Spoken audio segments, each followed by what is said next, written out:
Hello and a very warm welcome to the India Today Women's Summit. We are holding this summit about a year after the pandemic COVID-19 engulfed the world and disrupted life as we know it.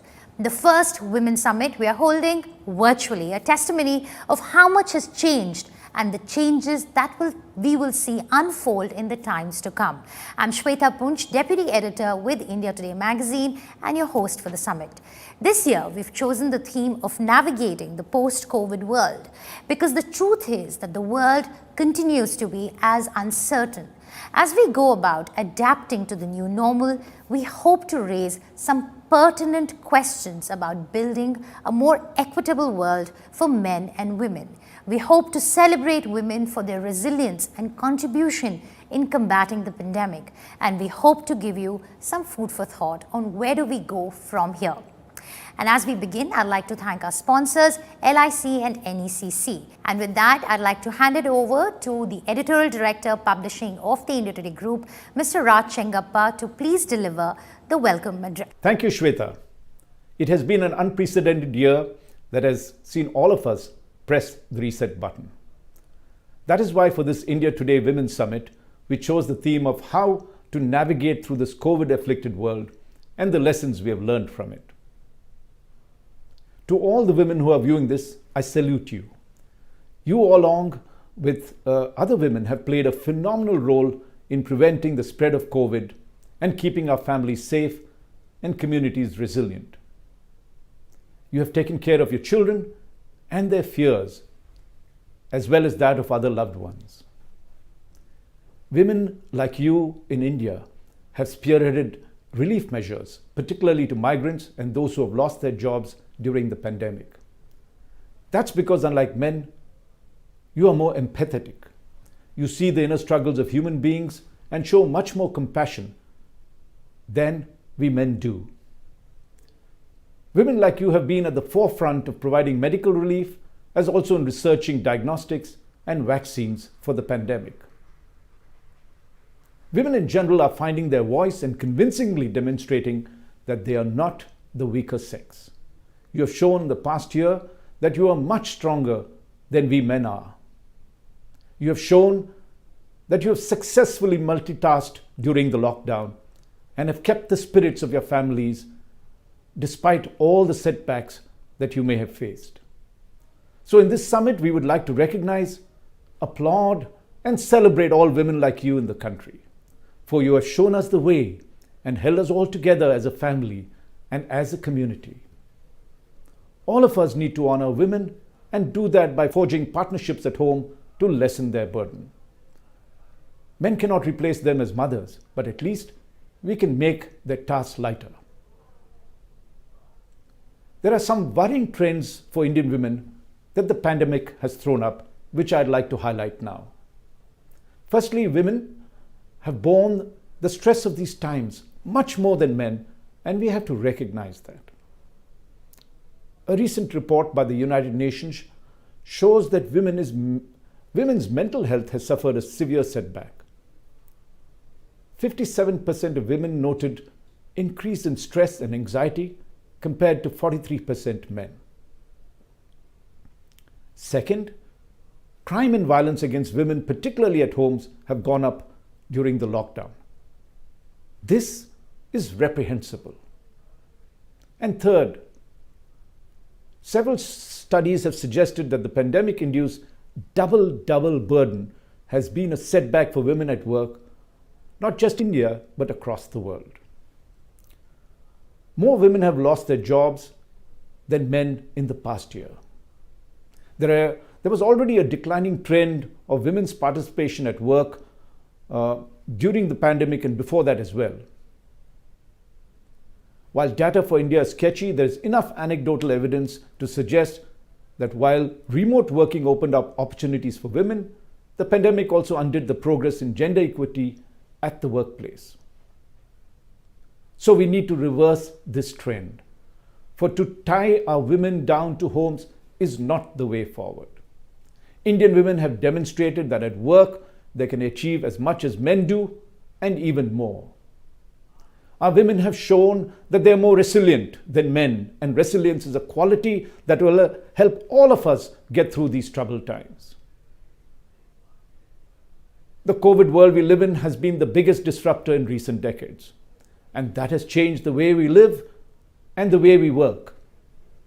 As we look ahead, we need to look at what can be done to build a post-pandemic economy that is anchored on greater sustainability and resilience.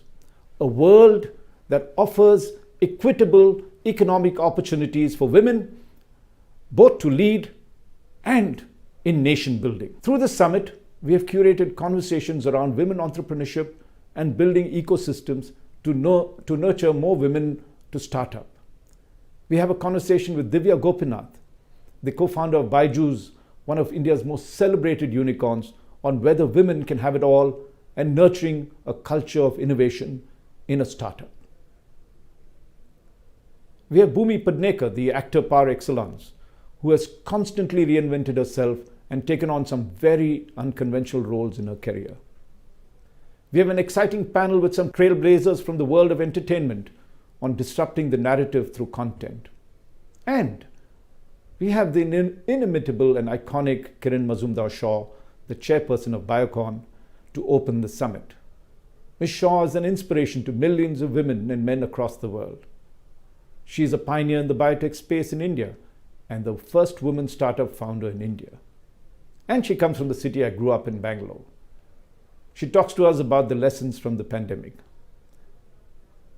We hope to inspire you to adapt to the new normal through this edition of the India Today Women's Summit. So we request you to sit back and listen to these inspiring personalities, even as we applaud you for being the woman you are. Thank you.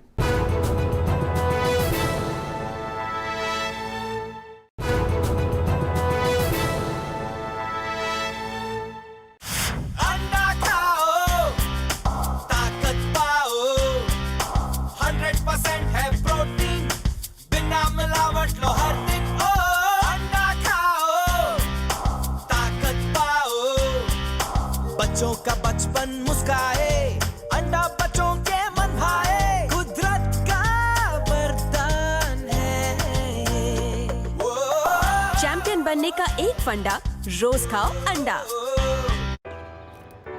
My journey of insurance and investments began at the same time when I invested in LIC SEEP. In this fast-moving world, SEEP can balance your funds with security and growth. SEEP will take care of the ups and downs of the market and will give you fruitful results so that you enjoy the ride.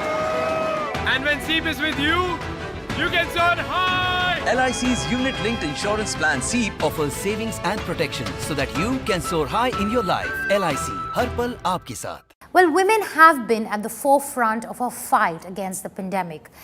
Every crisis is an opportunity for us to learn and evolve, and COVID-19 has stamped that for us.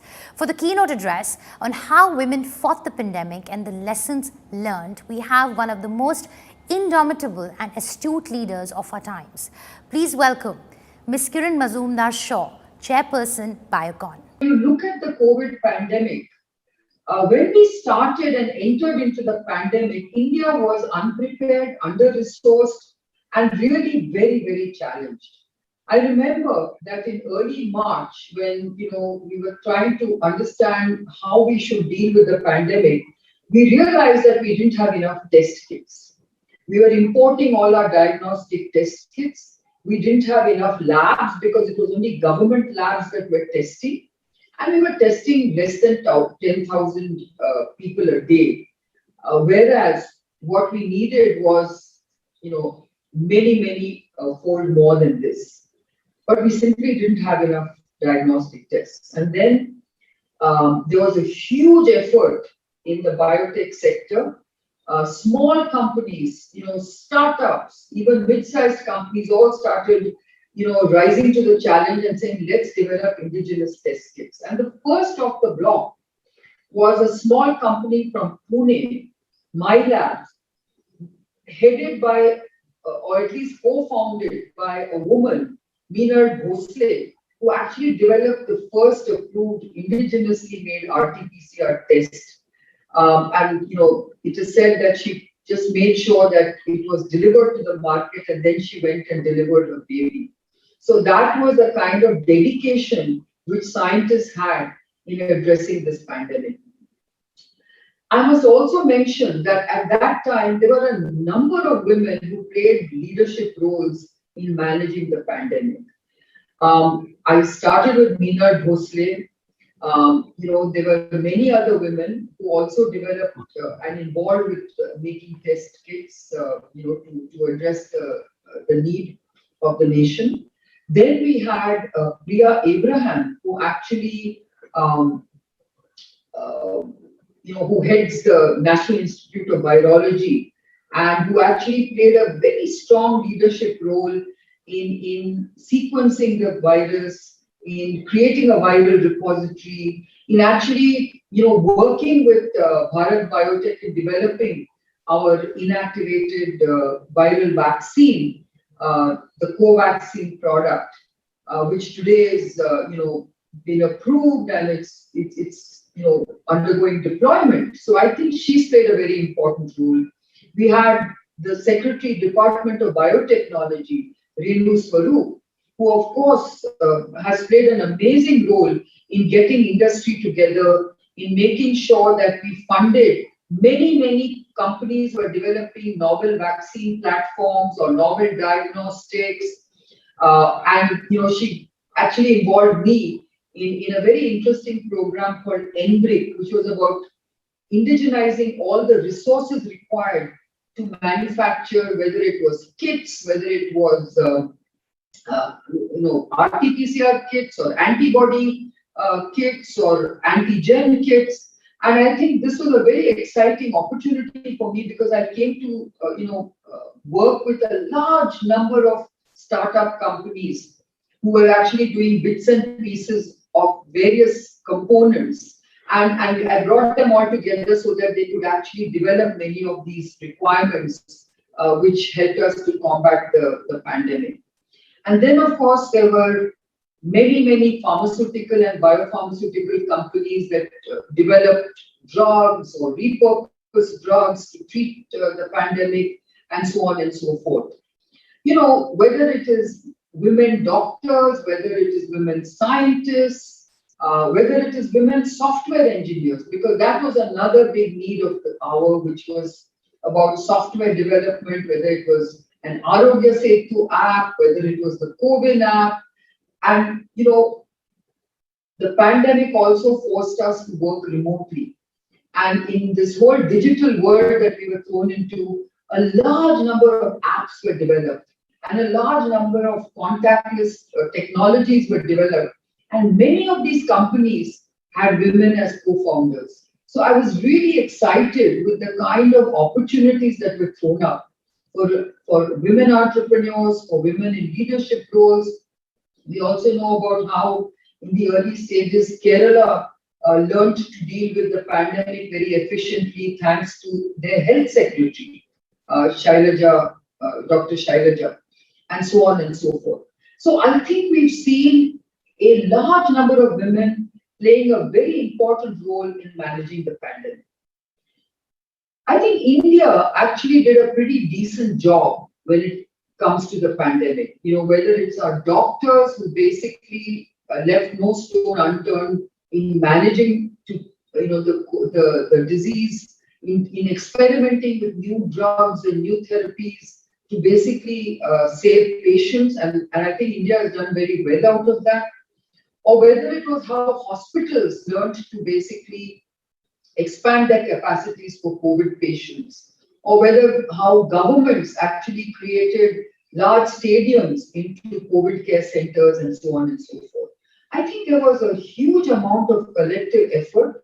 It was, everyone was in mission mode. And of course, India always rises to the fore when it comes to a crisis. And I think India did come well out of that. Now let's look at what else has happened in the COVID world for India. I think one of the biggest outcomes of this pandemic is vaccine diplomacy. I think many parts of our industry capabilities were taken for granted. I don't think anyone realized how large our vaccine industry was. The world did not recognize this until COVID happened. Today, India is recognized as the undisputed leader when it comes to vaccine production. Now it appears that we are also one of the largest producers of vials, of syringes, of needles, because obviously all that goes into vaccination, and we have taken that for granted. But if you think about the fact that we cater to 60% of the world's vaccine needs, and we cater to an equal percentage of the needs for syringes and vials and needles, and yet our global market share is only about 3%, it tells you that we have an opportunity to move from volume to value. How do we climb up that value curve is the question. So now in the post-COVID world, India needs to brand herself in a way that actually positions us in that very strong leadership role that we are playing in global healthcare. I mean, I almost tell people, if you imagine a world without India, I can tell you global healthcare would be in a very precarious situation where most people would not have access to a vaccine or a generic drug or to any life-saving or essential medicines. That's the truth. And therefore, India has to understand that this is the role they are playing in the global supply chains, in global healthcare. And that is what people need to recognize about the role of India in healthcare. To me, this is a very important inflection point in our journey. And I think it's an inflection point that we should really now leverage to our advantage. How do we create that brand value for India and its role in global healthcare? How do we make people realize that we are the best value for money proposition anywhere in the world? And how do we make people realize that India actually is, playing a huge role in supporting global healthcare and, providing the great outcomes that we are seeing in global healthcare the world over? We know that even the most advanced economies in the world are today dependent on India for even its vaccine needs, where countries like Canada and UK and many other countries actually have said, look, we will bend our regulations, but we need your vaccines. This is the desperation that the Western economies have today, whereas India is in that fortunate position of having vaccine adequacy, even though we have such a large population. The other thing I want to talk about is that, look, we are now in a digital world. We are in a world that is very different to what we walked into. And I think this is a world that is shaping the future. And I think as a country, as an economy, we need to take advantage of the fact that India is also very strong in digital capabilities, just as it is in the healthcare capabilities. So if you combine the two, we have a great story to tell. We have a story to tell in terms of our strong capabilities in digital and our strong capabilities when it comes to pharma, biotech, and healthcare in general. So I just think that this is an inflection point where we need to pivot. We need to actually start looking at the way we've been doing things and making sure we don't revert back to our bad habits and our inefficient ways of doing things, but move ahead, spurred by technology, spurred ahead by the new opportunities that we see, and make sure that we don't really lose this opportunity and squander this opportunity. Because we have this opportunity to come out with very far-reaching regulatory reforms. We have technology that has shown us that you can actually bring a vaccine to the market in less than a year, the world over. Why would we want to go back to a world that follows a regulatory process that takes 5 to 10 years to do the same thing? Why is it that we can't now use intelligent technologies and and information technologies and data science to take very, very calculated judgment calls, whether it is about approving drugs and vaccines, whether it is the way we manage healthcare, whether it is the way we offer telemedicine or e-pharmacies. I think all these are very exciting opportunities, and we must encourage our young entrepreneurs to basically leverage all these exciting opportunities and not come in the way by starting to institute regulatory hurdles that just don't allow them to basically pursue these opportunities. So I think these are some of the things we must think about. The government policy makers must also pivot, must also be agile, and must also innovate. I don't want this to be an opportunity lost, because we don't want those policy makers to say, okay, now that the pandemic is over, let's go back to business as usual, and let's go back to the way we used to do things in terms of regulating businesses. That would be a wasted opportunity. We simply cannot allow it to be business as usual. It has to be business unusual, business in the future, business which has to be very different. And therefore, we have to be a country and a policy-making nation that really takes advantage of all that has worked to our favor, all that has enabled us to progress and advance at speed. And this is something which we have not even realized, because we were not even a country that knew how to do clinical trials well. And yet, during this pandemic, we've suddenly become a very, very strong country when it comes to doing clinical trials and clinical research. Let's not lose that opportunity. This is what leads to strong innovation. This is what leads to great IP. And this is what will allow us to move from volume to value. That is my proposal and proposition to the policymakers. Let's create that brand value for India, which is a very strong value proposition that says the best value for money comes from India.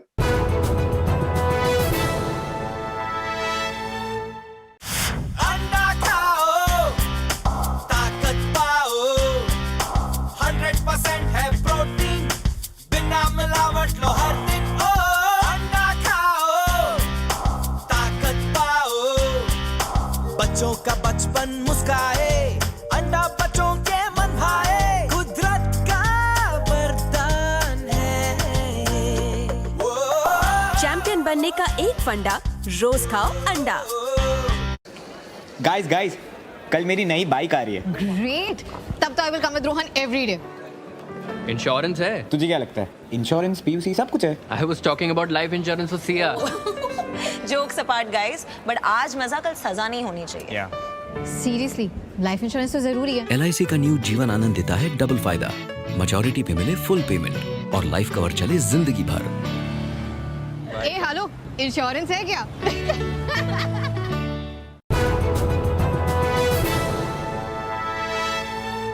That's a wonderful thought.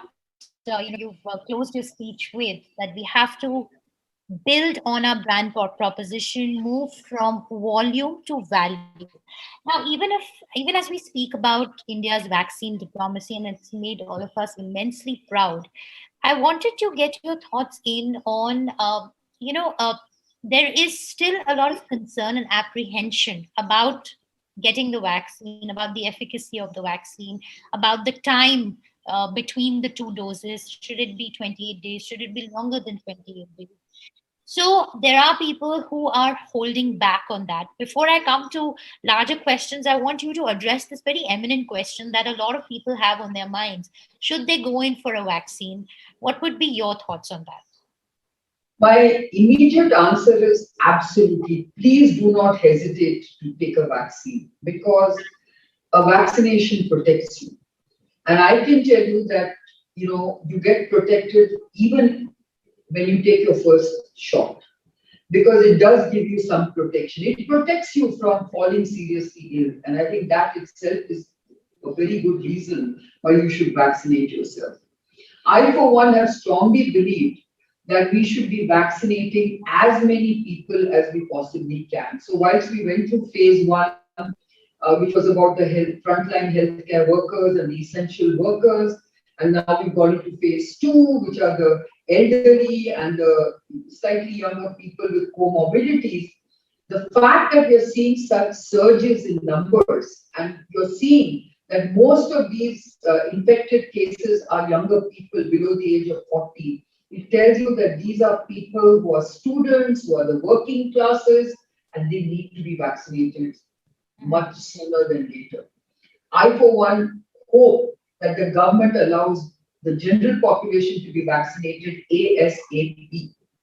I also hope that corporates are given that opportunity to vaccinate their employees and their immediate dependent family members, because at least that way we will be ensuring that our workplaces are safe, our educational institutes are safe, and that at least most of the young people will be able to access a vaccination in any of the medical centers, and at least hopefully that will really help us to contain the pandemic. So I believe that vaccination is extremely important. Yes, please don't just go by those anecdotal kind of reports of this happened and that happened, because the majority of people don't really have serious adverse events. In any vaccination program, you're bound to have adverse events and serious adverse events. But we should not be hesitant to take those vaccines for those reasons. We simply must go and vaccinate ourselves. Okay, and we did speak about, we did touch upon and another wave, maybe a second wave or a third wave. Do you think that there would be a second wave? Well, we are seeing cases right now. Well, Shweta, the problem is that the moment you allow people to congregate in large numbers in any given space, you are going to see infections rise, because the virus has not really gone away.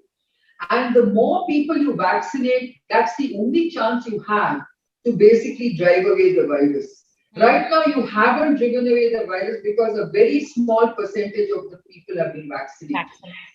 And if you don't vaccinate the younger people who are really the spreaders, you're not going to stop the spread of the virus.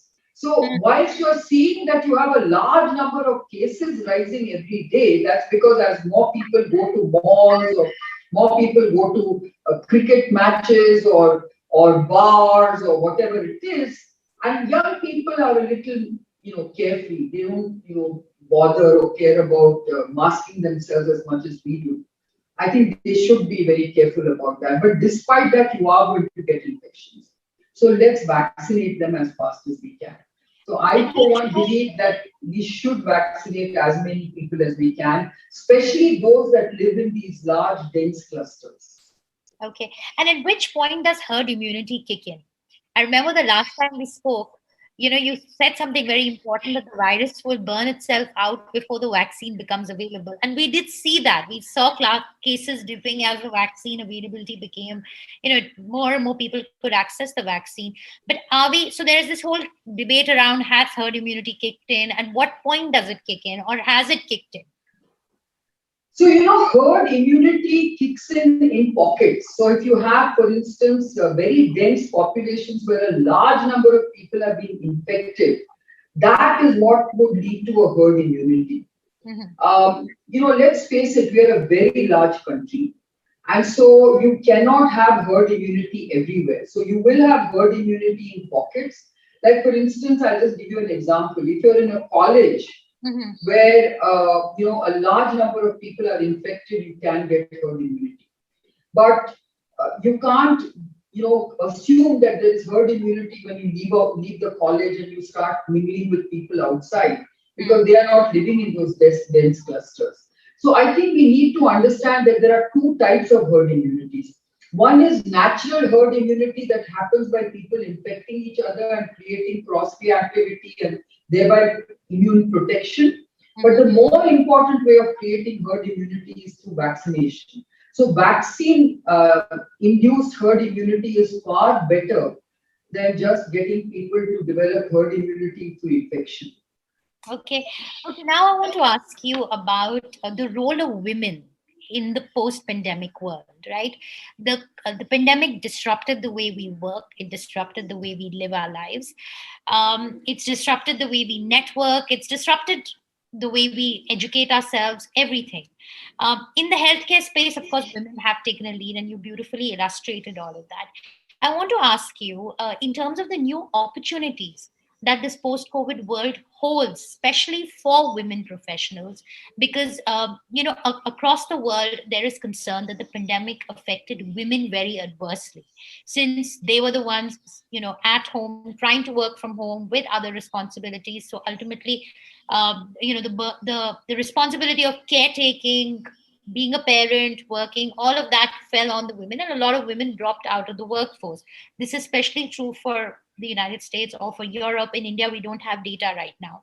But when I do speak to people, they tell me there are two narratives to this. One is this, and the other narrative is that there are now more work from home positions opening up, more virtual positions opening up. So, a professional could be, say, in a remote town in one part of the country, and she could be employed with a company in Bangalore because all of it is happening virtually. Do you see that happening? Do you see Indian corporates adapting to this model, and how do you see this post-pandemic world panning out for women professionals?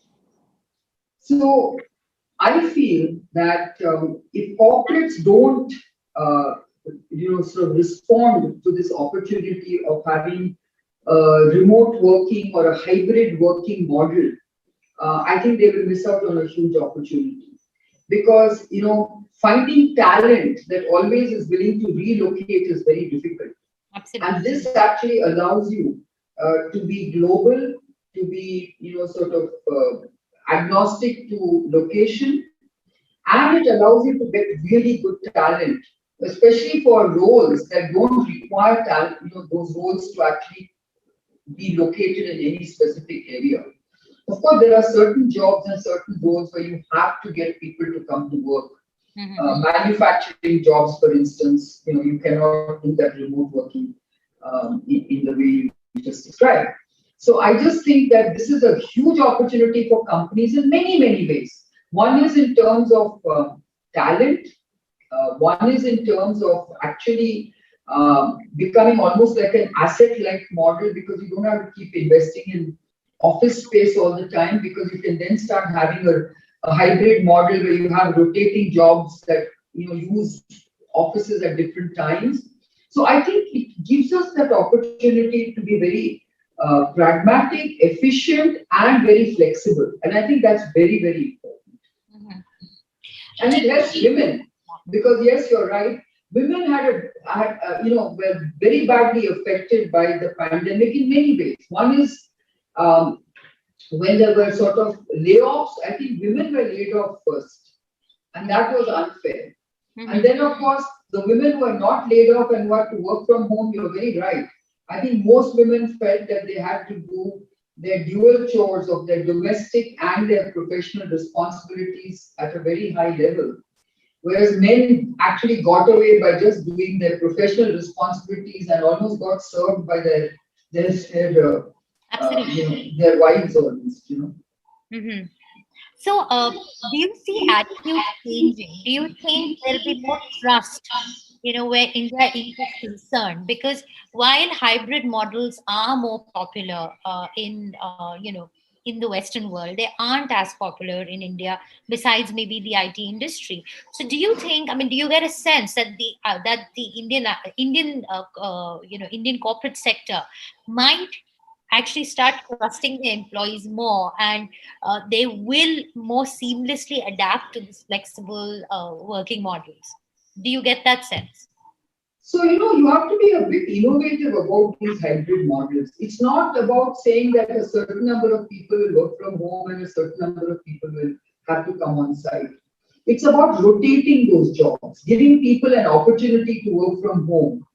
And it's about allowing every employee to be flexible so that they can work from home for a certain number of days a month, and so on and so forth. So I think most people, I don't think, prefer working from home all the time. I think people do need to get to work, because there's a very important aspect of networking and sort of the professional interaction that you need in the workplace, and you cannot sacrifice that either. So when I'm talking about a hybrid model, it means that you should be able to rotate these jobs so that people come to the office a certain number of days a month. And anyway, people who do work remotely, it's not a very healthy, model to have them just working remotely. I think you do need to get them to the site or to various kind of centers of your operations, so that at least they get to interact with people on a one-to-one kind of basis. When it comes to new ways of working, what are the sectors that you're extremely optimistic about, which would be the growth drivers in the post-COVID world? Of course, starting with my own sector, the pharma biotech sector has a huge opportunity now that it's in the spotlight. And I think I'm very excited because at long last, I think it's been a recognized sector. I think a lot of policies and investment decisions are being made favoring the sector, which was for too long ignored. And then, of course, you've got the whole IT and software sector, which is also going to benefit hugely from this remote virtual world that we are in. And, the world of the future is going to mirror what we've seen in the pandemic. The third, of course, sector is going to be the healthcare sector, because I think we've realized how much we've underinvested in primary healthcare, in tertiary healthcare. And, I think we need to reimagine the way we are going to deliver universal healthcare. So I think there's going to be a lot of investment in these sectors. And then I'm very optimistic about some of the other opportunities that we are seeing during this time, which is really about robotics and drone technologies and space technologies, because we are already seeing that climate change also is becoming a very important focus for us in the pandemic world, where we've suddenly seen that just a few months of being immobile has cleaned up the whole planet. And so I think renewable energy is also going to be a huge opportunity. I do believe that electric vehicles are going to be a big opportunity going forward. And I also believe that agriculture is also going to be a huge opportunity. Agri-tech, and this whole opportunity that we have of really making sure that, we strengthen our agriculturists in terms of their employability, their economic viability, etc., is also a big opportunity for India. Okay, so you sound a lot more optimistic than pessimistic, and that's very heartening to know. And I think that's a great way to kick off the India Today Women's Summit. Thank you very much, Ms. Shaw, for taking out the time and talking to us.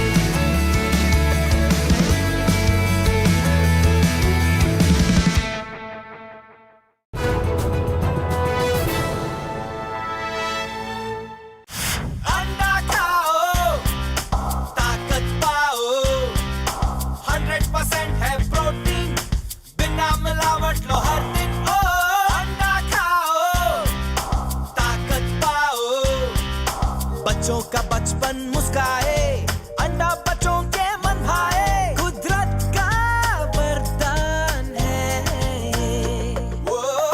Champion बनने का एक फंडा, रोज खाओ अंडा। My journey of insurance and investments began at the same time when I invested in LIC SEEP. In this fast-moving world, SEEP can balance your funds with security and growth. SEEP will take care of the ups and downs of the market and will give you fruitful results so that you enjoy the ride. And when SEEP is with you, you can soar high. LIC's unit-linked insurance plan SEEP offers savings and protection so that you can soar high in your life. LIC, हर पल आपके साथ. Moving on to our next session, where we first saw her as the lovable and feisty bride of Ayushmann Khurrana in Dum Laga Ke Haisha. Before she made her debut as an actor, she worked as an assistant casting director with Yash Chopra, and rest they say is history. Please welcome the Wonder Woman. She dares and she cares. Actress Bhumi Pednekar on acting and climate activism. Welcome to the India Today Women's Summit. I have with me a very special guest with me today, Bhumi Pednekar, an actor par excellence who's broken barriers, broken the glass ceiling, has come out on her own and carved a niche, a mark that all of us admire and cherish today in the industry. Bhumi, thank you very much for speaking to India Today. Thank you so much, Nabila. That was a very, very kind introduction. Oh, I thought I cut it short. I could have gone on and on. That's sweet. No, to be honest, I think all of Bhumi, the kind of work that you've done, I think this is exactly what describes the woman of today.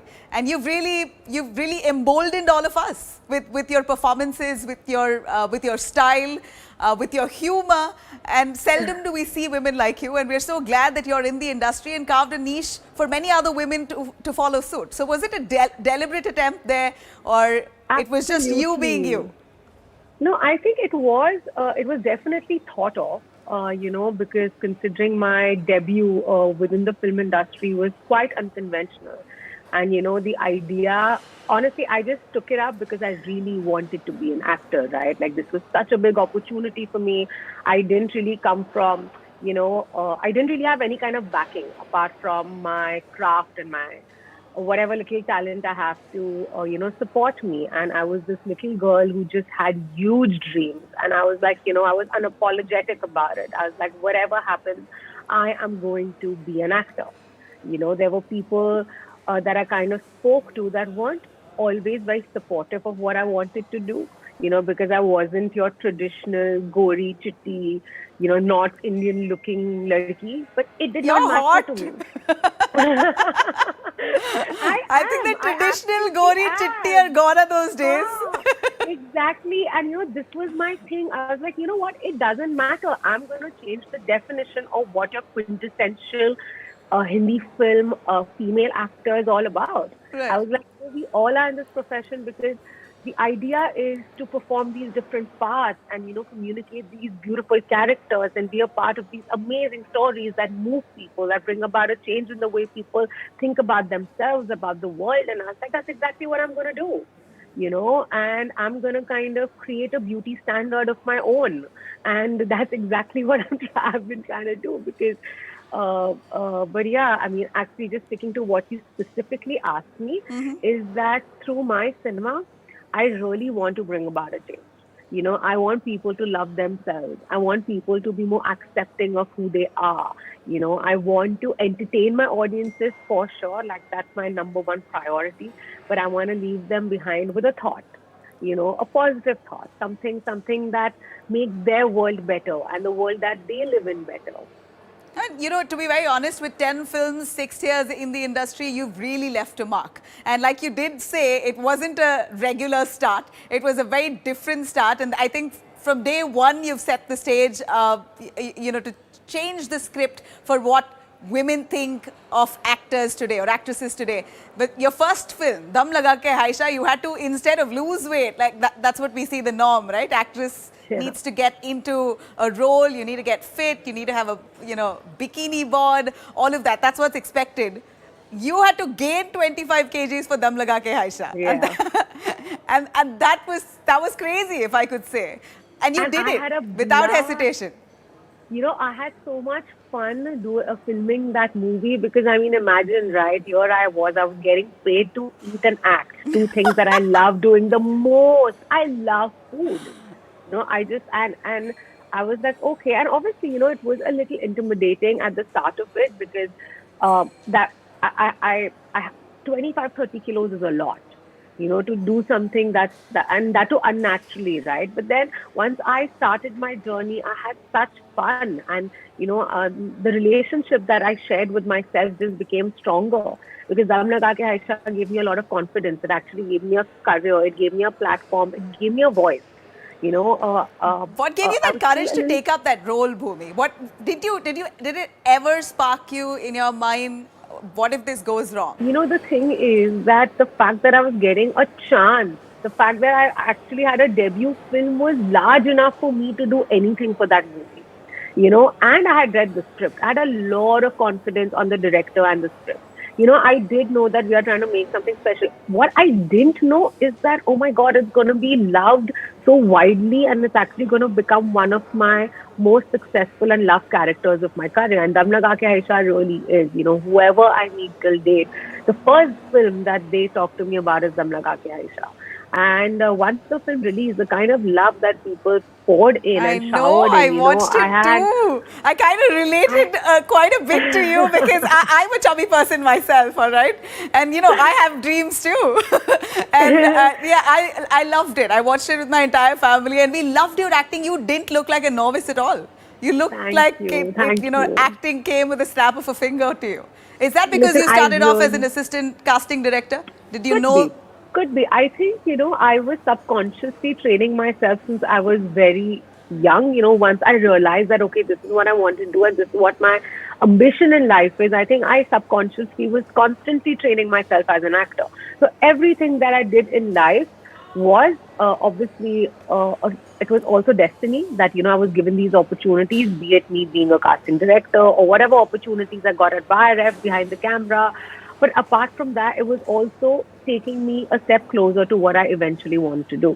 So even when I was casting, when I was in that room with like these amazing directors and my boss, I was constantly just absorbing every information that was around me. I was 17 when I started working.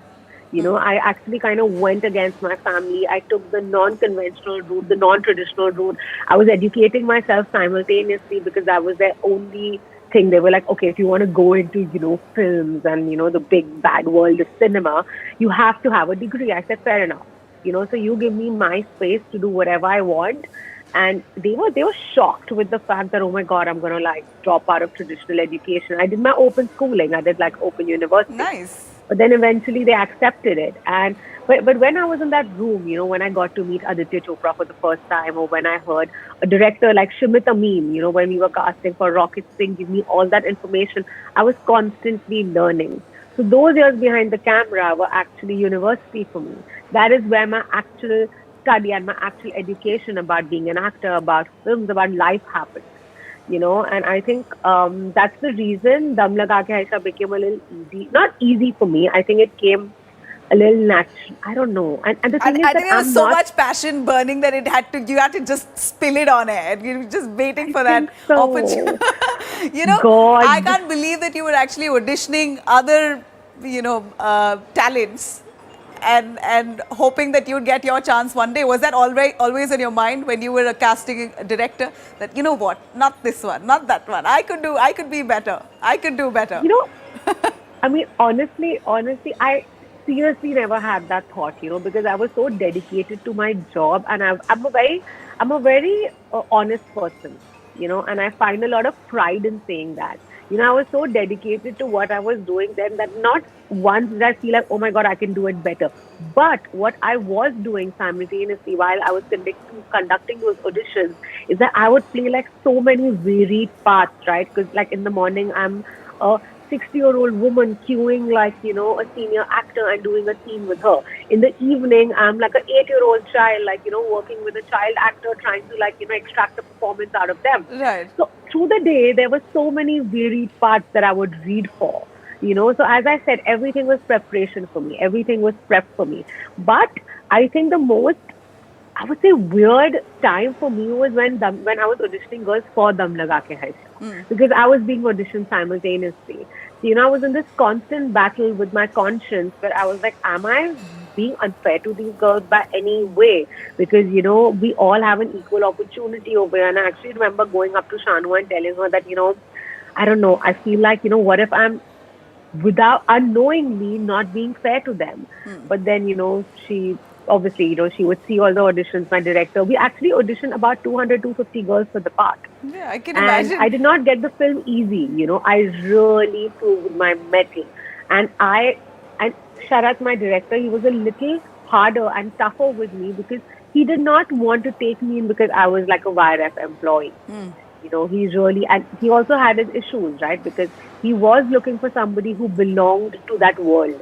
I was nowhere. I'm a Bombay born and bred girl, right? So for me, transforming into a time which was like the early 90s where globalization had really not hit, my Hindi was whatever, not anglicized, but pretty urban. So I had to really prove myself. And I had to tell him that, no, I can do it. You tell me, you need me to be this person, I'll be that person. And I just started working. And after 4 months of like rigorous auditioning every day that he put me through, he told me that, okay, you've got the part. And I feel very proud of the fact that I went through that. I can say it with a lot of pride that I really, really worked hard. And it took me like 6 years of working for me to get my film. Now, to be honest, it showed, all right? It really showed with your acting skill, the way you transformed yourself. What weight were you before you gained that 25 kgs? I mean, if you could tell me, are you a generally slim person or you a chubby person? I'm a regular sized girl, right? Like I would have months where I would like be on the smaller size. There were months where I would like fit into a medium, but I was never that body type naturally. And I think I was about 64, 65 kgs and I went up to like a 93, 94. Whoa. And it was, but Nabila, that's the beauty of it. I was still dressing exactly the way I dressed, like, pre-dam laga ke Haisha. My confidence level was exactly the same. And I really have to credit a lot of people that were in my life then. From the boys that were in my life, to my girlfriends, to my family, to my sisters, to the people that I worked with.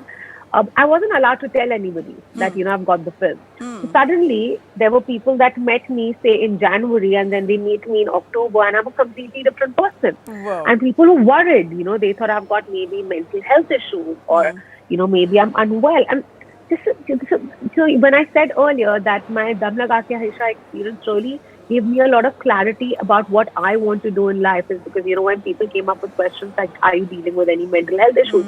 I said, oh my God, my self-worth really depends on on what my size is. And I was like, that needs to change. I was like, that's why it's so important for a film like Dam Laga Ke Haisha to be made, or a film like, Bala to be made, or any of the characters that I've played, because, what I'm constantly trying to do is I'm constantly trying to shatter the glass ceiling.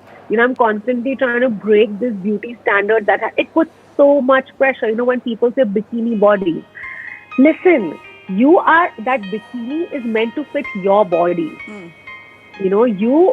So this line in itself is so flawed, right? Like you should buy a piece of bikini that fits you. You don't need to fit that bikini. And, that's the kind of inclusivity that we need in the world. And I feel because of social media and because of, people like you and I, people that stand for loving yourself, for body positivity, I feel like women around who maybe aren't as privileged as us, who maybe don't really belong to an atmosphere where they aren't taught self-love, where they are constantly told that, oh, if you're a certain color, you're not beautiful. If you're a certain size type, you're not beautiful.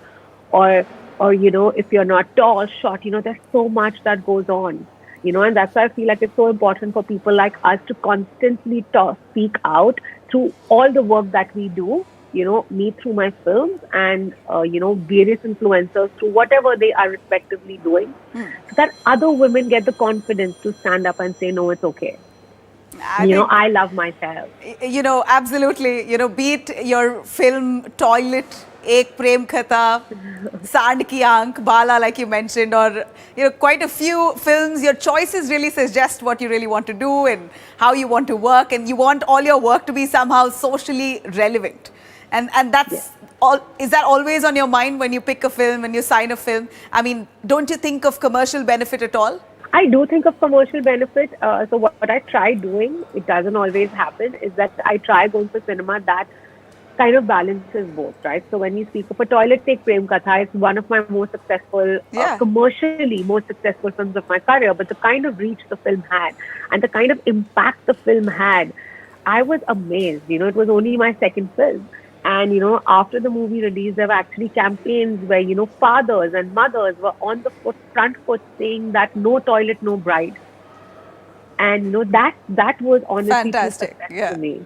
or when Ayushman and I, when we did a film called Shubh Mangal Savdhan that speaks of like, just human sexuality. It's again something that's really not been spoken about. Or when I did a love stories that, that speaks about gender gap, class divide, and again, woman sexuality, which is not spoken about at all. Women are always shown as people, as beings that have no desire. No desire for ambition, no sexual desire, no desire for, having a good life. And that's something that I again want to change. So I try through my cinema just portraying women that exist, women that are real, women that need good representation. I don't feel women have the correct representation on screen. It really upsets me that when we want to show a deity, or when we want to show a goddess or a queen on screen, she is fair, slim, and petite. Why? Why? Like, are you trying to say that our goddesses weren't they weren't beautifully brown skinned, or they weren't maybe plump, or we're always trying to conform to an alien culture. Exactly. But I think we're seeing a change. People like you are really setting standards now that we should have seen ages ago. I think in the middle, there was a middle period where you suddenly saw flawed images of actors and actresses. Yes. And then now we're back to square one, or back to reality, in touch with reality, right? And we need people like you in the industry, which is why, as much as we appreciate you, it's less. I'd say that personally as well. I'm a big fan. So, like you did mention YRF, right? You were an employee with them, and then you became an actor that they handled. So this whole 360-degree spin, not coming from a film background or a film family, that itself must have been an achievement that you couldn't sort of comprehend yourself, at least for a little while. Absolutely. I honestly do pat my back very often, and I feel very proud of myself that, I've managed to be where I am, because honestly, I belong to a simple family, a family full of academics, some are lawyers, some are doctors, engineers, and they couldn't imagine this happening to me. I could, my mom did. I was very sure that I'm going to live this life. But, from being an employee to actually, being a successful talent that YRF has, I think it's been a beautiful journey for me. And it's a journey that I have done on my terms. I have never really ever conformed to any kind of societal norm. I have done the films that I wanted to do. I have done everything. It's a journey that I can take a lot of ownership on. I am today at a place where because of the cinema that I've done, and because of the fact that I've worked with everybody, I literally read every script that comes my way. It can be somebody from a small town who somehow has gotten my number. I don't want to put this out because people really bother me. But, I'm like, what if there's a good story there? What if I'm so greedy as an actor? But, I keep speaking about my journey, Nabila, so often is because, I feel it's so important for women to be on the front foot about their ambition and about their goals. No doubt, all of us fight for it. It's a fight every day, right? It's every single day. I read somewhere that you said, why is it that moment it's a woman-centric film, the budget is sort of cut short? Yeah. Does that really happen rampantly? Of course it does, 100%. And, because I have been a part of many, women-led films, like, films where the director is a woman, like, for example, where the producers are a woman, they are women, right? So in that kind of a scenario, obviously, because, I think, luckily, we are at a time where women are really empowering each other. We are kind of coming together and we are trying to become this force to reckon with, right? But it does happen when it's a story just headlined by women, the budgets are slashed. You don't kind of, it's already people assume ki acha ye to itna hi business karegi. Because, and that's the problem. As like when you do not give us the tools to break out, when you do not give us the tools to make cinema that really matters, how is it going to happen then? To utna hi business karegi na. Because you're not giving us that kind of fuel. So if as a human being, if my plane does not have that kind of energy to run it, it's only going to fly na usi speed pe. Yeah, That you is the need to have bloody that kind of problem. backing. A male actor has all the backing, all the resources. They put all the resources they put their and they make entire some lifetime's earning on it, whether the script is great or not. That is my problem. You know, we have such substandard films Yeah. being made with like hundreds and hundreds of crores of like, you know, budget given to these actors, and they completely shit on it. You know, and I understand, and it's not the actor's onus. You know, this is, I'm telling you, Nabila, I've been so fortunate to have worked with, you know, my male counterparts that are so evolved. You know, I'm great friends with all of them. You know, they've been so supportive, and you know, they understand it. But can we hear from you who is the best male actor that you worked with? I mean, all right, anyone that you're really eager to work with. Anybody I'm eager to work with? Oh my God, there's so many. But see, you know, the thing is, I've had a great time working with everybody. You know, out of everyone, I've worked the most with Ayushmann and Akshay sir, and they're my well-wishers, and it's vice versa, right? And I've had such a great experience working with them, and I really feel like, you know, they've empowered me in their own ways. And it's not like I was looking for it, but they came into my life at such times where I was just starting off my career. Yeah. Like, you know, if I think of Toilet Ek Prem Ka Tha, that film really gave me an opportunity to really put forward what I think as an individual. You know, and I didn't think that would happen because, you know, I just assumed that I'm so new and, you know, I'm working with this superstar who is so loved, and I don't know if I would have the space. But I remember doing like media interviews where there were actually anchors who didn't even ask me a question. And, you know, I would see Akshay sir constantly directing those questions towards me. Because, you know, he thought it's important because the story was about a woman and her battle. You know, so he thought that's important for the world to know what I feel and what I think. You know, these are things that matter. Speaking of pay disparity, does that happen to you? Has it happened to you? Have you pushed back? Have you questioned it? Have you said why? Do they reveal the male actors' pay to you?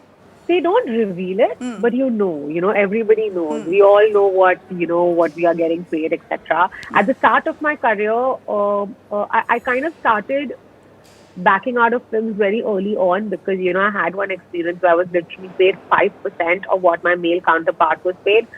And I had immense love for the film, so I really did it. And I got a lot out of the film. I'm not going to get into the details of it or whatever it was. Right. But after that experience, I just decided, I said, no. I said, this is unfair to levels I can't explain. I was like, you know, we both were pretty much on the same stages of our career. I was like, 5%? I said, why? I said, I'm putting in equal amount of hard work. I'm doing everything possible, you know. I want to know the response you got. No, back then I took it up. But since I did that film, I have not succumbed. Because I realized it's not fair. I was like, you know, I am not setting the right standards for myself. I'm not an unrealistic person. I understand it's business.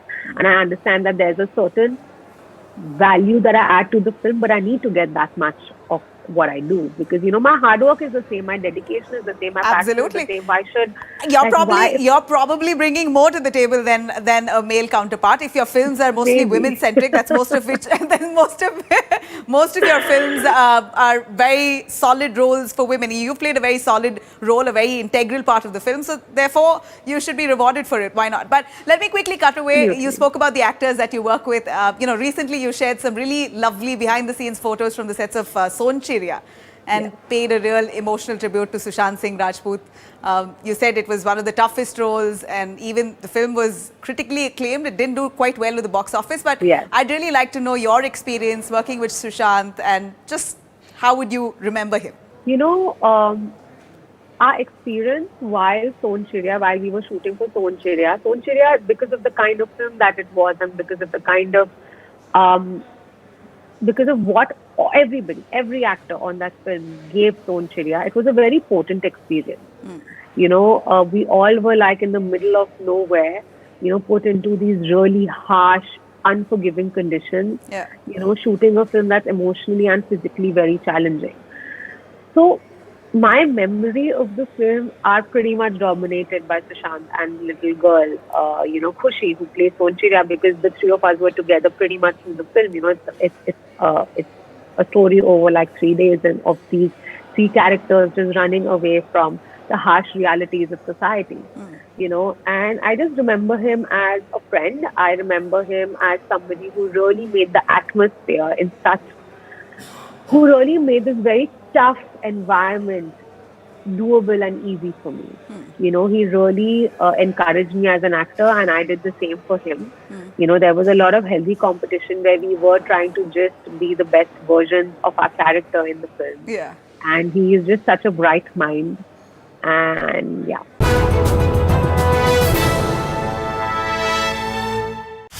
अंडा खाओ, ताकत पाओ, 100% है protein, बिना मिलावट लो हर दिन। ओ अंडा खाओ, ताकत पाओ, बच्चों का बचपन मुस्काए, अंडा बच्चों के मन भाए, कुदरत का वरदान है। चैंपियन बनने का एक फंडा, रोज खाओ अंडा। गाइस कल मेरी नई बाइक आ रही है। ग्रेट, तब तो I will come with Rohan every day. Insurance है? तुझे क्या लगता है? इंश्योरेंस, पीयूसी सब कुछ है। I was talking about life insurance for Siya. Jokes apart guys, but आज मजा कल सजा नहीं होनी चाहिए। सीरियसली, लाइफ इंश्योरेंस तो जरूरी है। LIC का न्यू जीवन आनंद देता है डबल फायदा। मैच्योरिटी पे मिले फुल पेमेंट और लाइफ कवर चले जिंदगी भर। ए हेलो, इंश्योरेंस है क्या?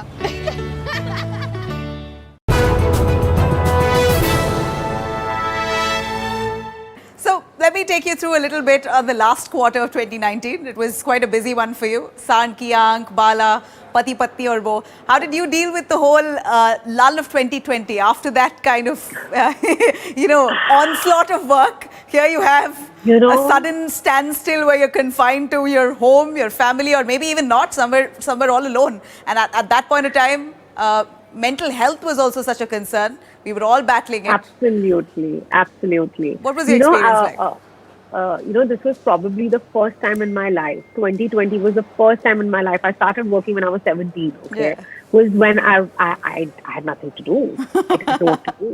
You know, and I think likewise, I was very, very lucky that I was back home by then. I was with my mum and my sister, and we had a full house. Actually, we were 4 people living together, and it started off with a lot of panic because nobody had any idea on what was on. We were so scared. We were just going crazy, sanitizing and cleaning and making sure that our loved ones are okay. I remember just the first maybe 10 days were only about speaking to everybody and kind of making like a plan, like an SOS plan. What happens if somebody gets COVID? And the scary part then was that people that were kind of falling sick, they were really ridiculed, and there was so much hate against them. I remember when we had a leading singer who kind of fell sick, she was really made, and I mean, just the way people were treating COVID patients was so heartbreaking. So there was so much stigma around it, and there was just a lot of misinformation, and people were going crazy, right? I mean, you were so lucky that you were with your family. There were a lot of people who were alone. I was alone. I got the virus myself. So it was a little nerve-wracking to say the least. Now, that's fine, but it really taught me a lot. I pulled through, and I know that I can actually get past my worst phases of my life. And I'm sure a lot of people felt that the same way. But, the kind of losses that the film industry went through at that point of time, theaters were closed, shooting was cancelled. That must have been quite a big question mark on how you're going to revive your career, considering that, did that bother you at all? Like, how are you going to re-innovate yourself? I know social media, online became the new trend, but were you considering to try and sort of come out with a more creative person of yourself at that point of time? Did anything awaken within you? Oh, yeah. Actually, I worked a lot through 2020. Maybe apart from the first month and a half where I did nothing, I was just on my couch, eating, chilling, drinking. But then after that, I really went on to this journey of self-discovery. I made some major lifestyle changes, and I just kind of understood that, okay, starting today, the new decade, what is my life going to be in the next 10 years? It gave me a lot of clarity. I worked a lot on Climate Warrior. It's an initiative that, advocates positive love for the planet, that, tells people that climate change is real. And we do a lot of on-ground activity, and I use my social media handles for spreading a positive advocacy about climate change and the effects that it can have. I worked a lot on Climate Warrior. I kind of, So did the started putting pandemic out- trigger the Climate Warrior in you? No. It's You've been always in me been- since I was a child. I have Nice. spent like nights just scared and as an innocent kid who didn't really know better, thinking, oh, what would I do when the water dries up? I should have a storeroom full of like PET bottles. But only to realize, like when I grew up, that those ideas were foolish. Like as a child, you can think of those things, and the beauty is that today the children, the current generation, they are so intelligent and so woke and I so well know. informed that they are actually the advocates and they are the front runners for telling us that time is ticking, come on, get on with it. But Climate Warrior is something that I started actually quite early on in my career. It's something that I've always been doing. I just kind of formalized it with a title called Climate Warrior 2 years ago, and I'm not going to stop. It's something that I feel so passionately about, and it amazes me how people just don't care. So I had like some major lifestyle changes. Like I went vegetarian and I really gave up on a lot of things that I today realize I didn't. You're really vegetarian? need. Are you I'm vegan or vegetarian? I'm vegetarian. Okay. No. I've still not gone. I've still not gone Do you there think- yet. Is that hardcore to you? I don't know. See, I feel it's something that I would do. Maybe I think it's something that might happen naturally. I don't know. But veganism is something. See, for me, the reason I turned between veg and being vegan, I think it's just mostly dairy. So are you? That's exactly what you can't give up. Yeah. No, it's not about not giving up. What I really believe in is responsible consumption, right? So I know where my dairy is coming from. I know my dairy is not coming from these farms. See, what is the idea of loving your planet and living a planet healthy life is actually going back to the way people lived 20 years ago. True. The way people live in rural India today. It is about having a simple way of life, So when I started my journey, I was like, okay, Bhumi, will you be able to live without toilet paper? And I'm doing okay. You figure out hacks, and I'm maybe getting into like really specifics of my life, but those are the changes that one needs to make within their ecosystem to actually have an effect. Like using steel bottles, steel cutlery. I have like a little bag that's with me all the time that has my water bottle, my cutlery, my plate, my straw. It has my reusable handkerchief. It has everything. So you take this around, lug it around wherever you go. It's like your time. Okay. Yes, my sets are single-use plastic free. My house is single-use plastic free. Nice. We compost. There's so much. Maybe we need another session for it. But, No, but if you have to quickly suggest to people the 5 things that you can do ASAP right this moment, just like with a snap of a finger, what would that be? Stop using single-use plastic. Okay, go for more sustainable alternatives. Be very conscious of the way you use natural resources. Okay, so be it the way you use water or the way you're burning your electricity. It is very important to be responsible. So I've generally and segregate your waste. So important. You have to recycle your plastic. You have to segregate your waste. You have to make sure that your wet waste and your dry waste is separate. And this is more for humanitarian reasons. Like people don't even understand the condition our landfills are in. And they are completely human powered, they're completely man powered, and there are people that are actually physically going and segregating. It's a mess. So just these 3 broad things I'll give, and I hope that your listeners actually go Google this and see what they can do. It's very easy. Having a planet conscious life does not mean you're making your life inconvenient. You're actually making your life a lot more convenient. You're living a way cheaper and a way sustainable lifestyle.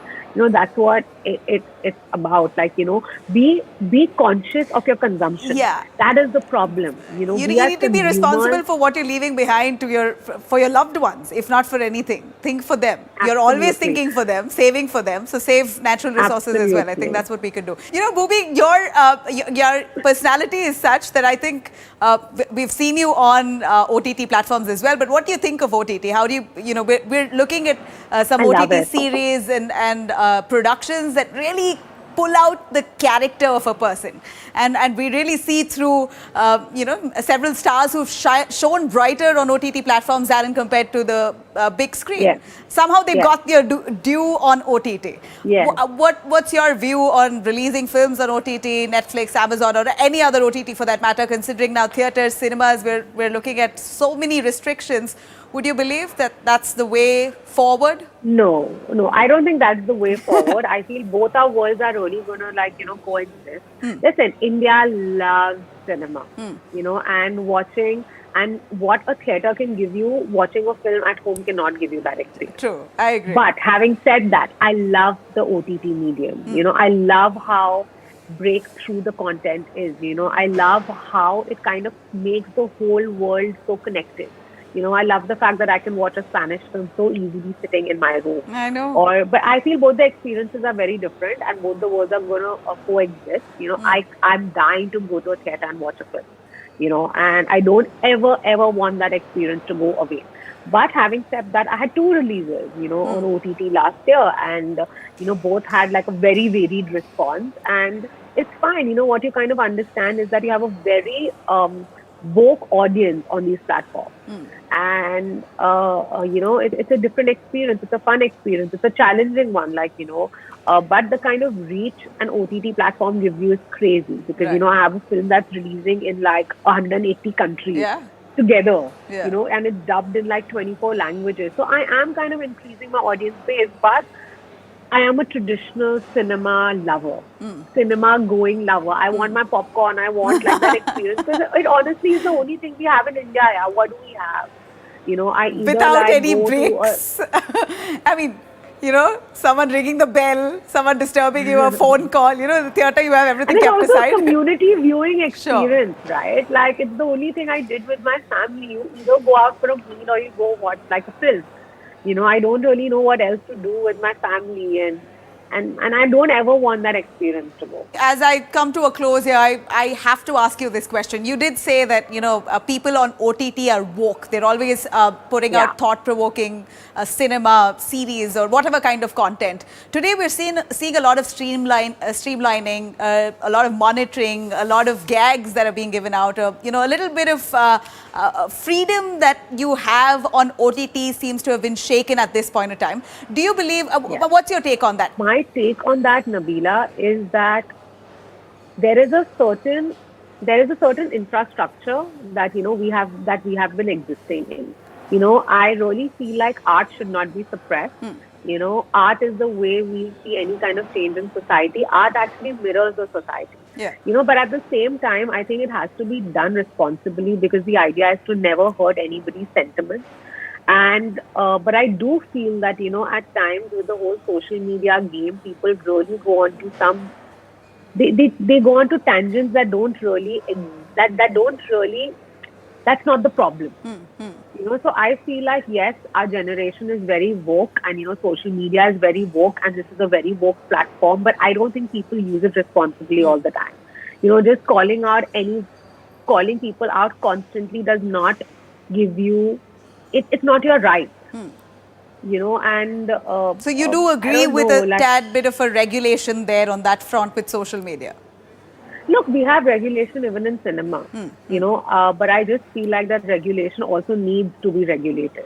You can't just I don't really understand censorship completely, but the kind of films that I have done have given me a lot of space to really put out my opinion, and even the kind of films of mine that have come onto OTT have given me a space. Like if you see Dolly Kitty, it's a very thought-provoking film, but I have a problem when people call out everything that happens. I think that is a problem. And I really hope that the censorship or the control on the medium happens in a way where our voices aren't suppressed. Great. Art should not be suppressed, is what I'm trying to say. But it needs to be done responsibly. Absolutely. All right. Bhumi, it was so fun talking to you. Can I ask you, who are you off cinema? What are your hobbies off cinema? Apart from... My hobbies off cinema is I love working out. It's one of my most favorite things to do. Not at all. Not at all. I would have tried my luck to ask you sing or shake a leg. I can. I'm not a singer. Go for it, no. Go for it, no. What do we sing? Go for whatever you like. Any hook line that's on your... What's on your iPad right now? I bought. Okay, maybe I'll sing Momo Ke Dhage because it's such a winner Go with for it. everybody and people love it. And I'm actually ashamed singing it. It's such a beautiful classic. But let's give it a Come on. try. Go on. I mean, it's fine. I think I'm great. Awesome. Oh God. Okay. Shoot ये it. मोह मोह के धागे मेरी उंगलियों से जहाँ उलझे कोई टोह ना लागे. Okay, I'm going to stop. No, Maybe I'm you not were so nice. Look at that husky, sexy voice that you have. It sounds so good. No, Go I on. think I'll save it for some other conversation. Love it, Bhumi. But Thank this you. was such fun. This was such fun. Thank you so much for We making loved me a it. part of your program and, of this conversation, because we all need to empower each other. We all need to love ourselves and, yeah. Yay. Thank you very much.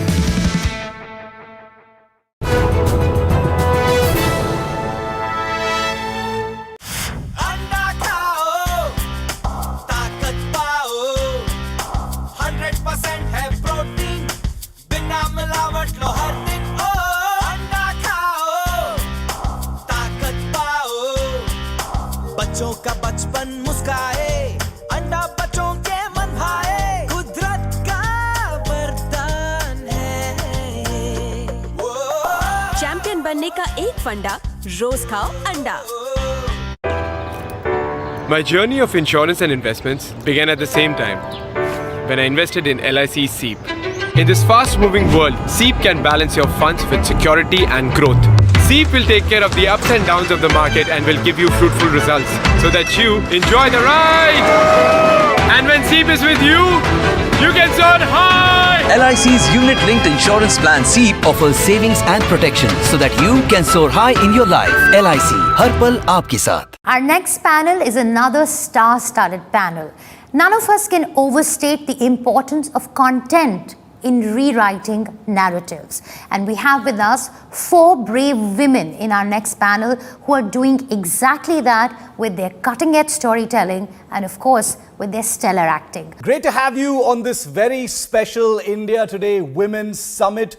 It's been a difficult year that's gone by, but we're looking ahead to good things. And that's why this amazing fireside chat is part of the Women's Summit, which we're calling Begums of Binge. Very privileged to have with us today Srishti Behel Arya, Director of Original Films at Netflix India. Pooja Bhatt needs no introduction.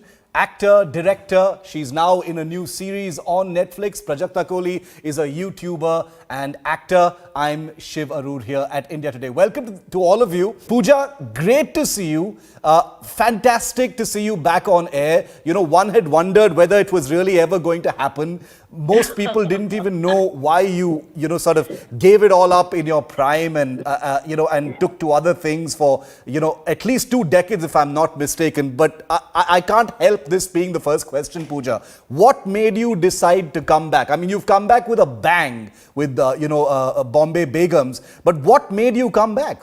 Well, when I was 17 years old and my father offered me Daddy, which ironically was a film that was produced by and released on Doordarshan, our national carrier. I didn't have any plans or grand plans at that time to become an actor. In my head, it was not assumed that just because I'm a filmmaker's daughter, I'm going to become a filmmaker or become an actor. And when he offered me that part, my initial response was to say no, because I didn't see myself that way.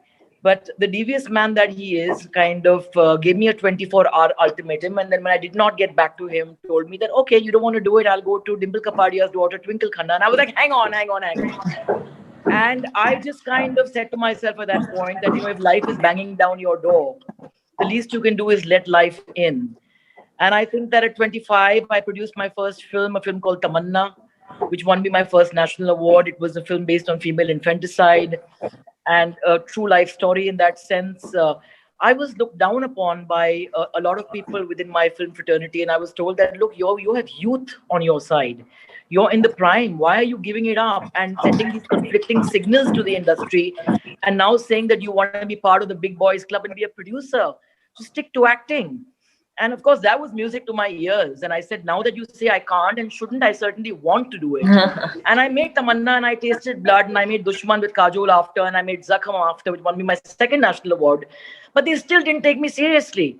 And then finally, when I made Jism, which box office blockbuster in that sense, that made them serious amounts of money, is when they say, okay, now she's kind of here, and we can kind of give her a certain kind of space in the room. But having said that, when you take on the mantle of producer, director, production designer, then they presume that, oh, now you've left acting behind. So I had never really given up, but I wasn't kind of looking at myself through those eyes anymore. And I think it took 21 years of living and falling and getting up and, healing and bruising and all of that to garner the life experiences that I needed to kind of put into this character called Rani. So I would say that Alankrita, Netflix, had the capacity to see in me something that I had stopped seeing. And they came to me, and ironically, my first response was thank you, but no thank you, because I was bang in the middle of the Sadak 2 schedule where I was assisting my father, and life came full circle for me in that sense. Yeah. But then they came back, and I said to myself again at 49 that, hey, if life is banging your door down, fling it open and just embrace life. For the second time in your life. It's very interesting what you say, Pooja. You say that Netflix saw something in you that you didn't see yourself. Srishti, that's amazing. I didn't think I'd ever see Pooja Bhatt back on air, but here she is. And she says Netflix did it. And, this is actually a bigger question, because if you look at Netflix's list of shows currently and coming up, many, many big women-centered shows. There appears to be a pretty strong benchmark there as far as strong women-centered shows that, revolve around women. I want you to talk about that in the context of dragging Pooja Bhatt back onto the screen. We had no option to Pooja because there's a life experience and an understanding that she has. Not just about acting, but just like overall, like the nuance with which she looks at life. And we needed that for Rani, because that's a character that could have been played in any way.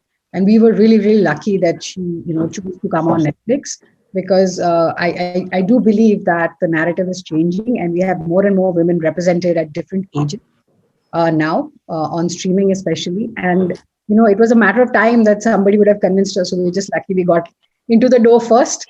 Or we banged hard enough, because, she is not an easy one to convince. If you look at her entire trajectory, all the films, the choices that she's made, especially like at a time when it was so convenient, to just be, the glamorous thing on the side. And, everybody loved how she looks. But she chose to sometimes, like even later, do things like Phir Teri Kahani, bring out the ugly in women, bring out the dimensions in women. And that's what we need, right? Because what we would like to do at Netflix is to represent more and more lives on screen, and that means that it has to be something that is not just on screen, but also in the eyes of the makers. So we had a wonderful run last year, and which we're hoping to continue all through. We had 50% female protagonists across films and series. Yeah. And, we introduced about 8 new writers, directors, producers, women, and, also got some very beautiful stories about women and stories about them from a male perspective, which was also really, really gratifying to see. Mm-hmm. Absolutely. And since you mentioned trajectories, that's actually one of the reasons we decided to invite the three of you, because trajectories really do define your careers and your lives. You started somewhere, you've done different things, you've made those choices, and now here we are. Prajakta, that applies so much to you as well. You began as a YouTuber, wildly popular. You're an actor as well now. You've acted in a couple of shows, and I think there are more things coming your way. What's that journey been like? Because I don't mean this disrespectfully, but you're from the social media generation, and you've made this big jump into acting now. What's that journey been like? Honestly, that is exactly how I thought it was going to be. That, oh my God, I'm going to move from a completely different universe into something that's so new. But if you really look at it, right now, the lines are so blurry. Yeah. Like, it's no more कि अच्छा हम सिर्फ फिल्में कर रहे हैं या हम सिर्फ I just do TV or I just do OTT or I only do social media content. If you look at everything that our audience has exposure to when it comes to content, it's just a big pool of content. And it really doesn't matter that where you come from, where you're going, where your platform is, or where you're being showcased. Right now, the people want what they want. So when I first auditioned for Miss Mash, and when I got to know, okay, great, you're going to do it, in my head I was like, okay, this is a massive jump. It's going to be very different from anything I've experienced before. There's so much I'm going to have to try. I remember one of the first thoughts I had was, oh, this is the first time I'm going to be performing a character I did not write. And that for me was very, very new. Oh, how am I going to do that? But I just feel like, it just came together so easily. I feel like the transition, whatever little it was made so easy for me, because everybody who was on set, everybody who was working on this project, everybody who I met on this new sort of mantle was very good at what they did. So that made life very easy for me when it started off. Learned a lot. And like Pooja said, I think I've tasted blood. So now I cannot stop. Yeah, absolutely. Tasted blood is the perfect way to put it. Also because, speaking specifically, Pooja, now about Bombay Begums, when I said you've come back with a bang, it's not like you haven't seen controversy in the past. You have. You've gotten your hands into controversial topics. Not to say that Bombay Begums was controversial, but it's landed in this controversy that we in the news media have been covering quite a bit. What was your reaction to the notice from the National Commission for the Protection of Child Rights and all the other things that were said about the show? Well, I think that you hit the nail on the head. Reforms are not new to any of us. My father began his illustrious career in the years 1974 with a film called Manzile Aur Bhi, and that was banned. A film that I produced called Zakham in 99. A stalwart from our film industry who was actually heading the board refused to give it a certificate. But finally, it was an NDA government that actually gave it a national award for best film on national integration. So I think eventually your intention is always understood by people in power. And institutes finally comprise people, Shiv. And people have their own sets of biases, their own understanding, their own way of looking at the world. Two people cannot look out of the window and see the same view. So I think, first of all, we have to stop kind of believing that it's an us against them situation. I think we're all in this together. And it's important for us as filmmakers, as platforms, as people who are the decision makers, to who kind of decide what kind of content is going to go out there, to make people understand what our perspective really is. There is no greater thing than intention. And as far as Bombay Begums is concerned, A, it's a work of fiction. B, what's glorious about it is that it tells you about 5 individual women in different stages of their life, starting from somebody who's 13 and she's in the prepubescent in that sense, going to me who's 49, who's now hitting menopause. And I think when I look at Bombay Begums, I don't really look at it ever as my win. I look at it as a tribe that is one, a tribe of actors, a tribe of filmmakers, a tribe of creators who've actually put their faith and belief into something. And that's what kind of is resonating. I mean, I'm getting messages from Amritsar, from the Netherlands, from Nairobi, from places which don't normally consume traditional Indian cinema, who are reacting to this story.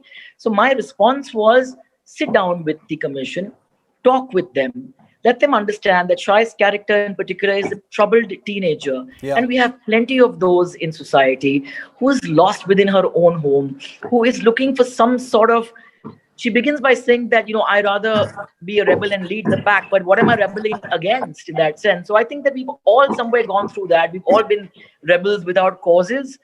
And I think as you grow older, you understand that, you can't have a knee-jerk response either case. And you need to sit across a table, speak from your heart, communicate your intent, and it's heard more often than not. And I've got to tell you quite personally, Srishti, that I couldn't understand why this notice actually came, because of course it's a work of fiction, but there is a an element of reality. It's not like things like this aren't actually happening. And like Pooja just said, may I just add that it's more, it is more than an element of, I mean, in the sense that it's not even the tip of the iceberg as far as reality is concerned. But over to Shrishti.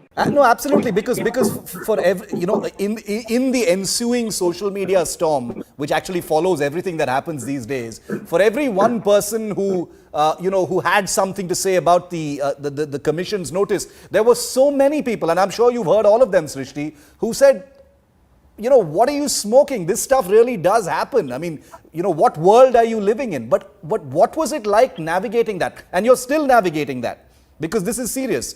Pooja says, ultimately, it's down to individuals who make up an institution, and you've got to sit down and talk to them and not have a knee-jerk reaction. It's not an institutional kind of or systemic reaction. But how is Netflix dealing with that, Srishti? Shiv, I think a lot of the answers are in your question itself, right? Because at the end of the day, Bombay Begums is an incredible show, and like Pooja was saying, it takes a fictional look at the lives and the experiences of women across generations, and it has been resonating with a lot of people. And, we're really happy with that response. The series was, always intended for an adult audience. It's rated 18 plus. We have a disclaimer, we have a synopsis to help viewers make informed decisions on whether they would like to watch it.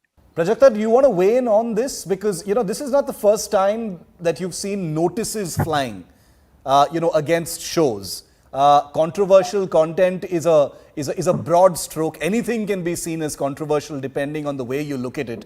But as someone who creates content, how do you see the fact that notices are coming, more frequently perhaps against shows? I think, when it comes to social media, and because I've been creating content for over 6 years now, everything that I put out on YouTube, everybody has an opinion on it. There's always somebody who loves it. There's always somebody who has major issues with it. And I think it's that yin and yang sort of a situation when it comes to putting content out for everyone to consume, judge, and react on. And I think exactly what Shrishti and Pooja said, the fact that we are getting reactions, the fact that conversations are happening, I think in a weird way is sort of a step forward, because at least now it's up for debate. At least now it's getting discussed instead of, just harshly deciding whether or not one thing gets to be or not. Does that make sense? Absolutely makes sense. Pooja, which brings me to the question over whether notices like this, the fact that after you create content, after it's out there, after, audiences are consuming them, when there are such reactions from departments like this, is this creating an atmosphere where content creators, producers, writers, like yourselves, are thinking about the creative process, before putting the product out? Has that become a thing? And I'm really interested in your answer again, Pooja, because you've always, stepped out of the proverbial box as far as content is concerned. Well, for some, it is most certainly a reason for concern, but for others, it is not. I mean, I'll give an example. I made a film called Rogue, which I released traditionally. I got a censor certificate from the censor board.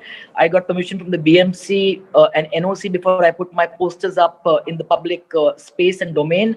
But still, I had an individual who filed a case against me, deeming those posters obscene. I could have at that point come to some arrangement, as I was advised to by many within my industry, out of court and just squash this. But I chose to fight this battle, not only for myself, but for other filmmakers who get harassed by people who kind of, would want to kind of catch you when you're in a vulnerable position and kind of create a roadblock. I fought, Shiv, for 10 years. I went from Bandra Court to High Court. And finally, there was a landmark judgment given by the Honorable High Court, which kind of questioned who decides and who defines obscenity.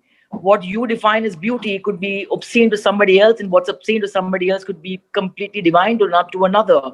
So I think that eventually, if you have your moral compass in place, and if you've done something with the right intent, you need to be able to stick to your guns, and you need to be able to kind of, tell your stories the way you wish to. Yeah. And if your intent is to provoke, to just be selfish and say, I just want to go out there and be provocative because I want to appeal to my own vanity and I want to shake things up, it's going to kind of backfire in many ways. So I think that we must understand, and if there is a commission who has acted upon even a single complaint, I think we should applaud them for acting. That means that they are an active commission and they're doing their job. And it's not easy for anybody who's running any institute to do their job fully, because you have to hear both ends and you have to hear criticism and praise no matter what you do. But having done their job, it is our job then as filmmakers to kind of explain to them where we come from, to reinforce the fact that A, it's a work of fiction, B, we were extremely responsible when it came to dealing with the young girl on screen and off screen. Yeah.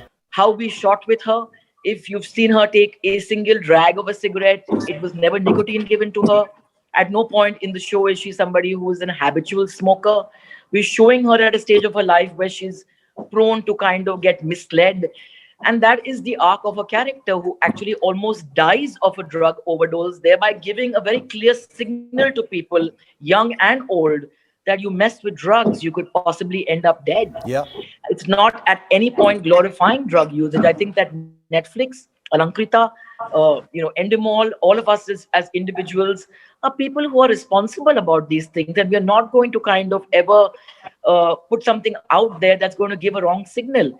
So you need to take things in your stride, and you can't allow all of this to kind of, misdirect you from what your job as an artist and a creator is to tell stories.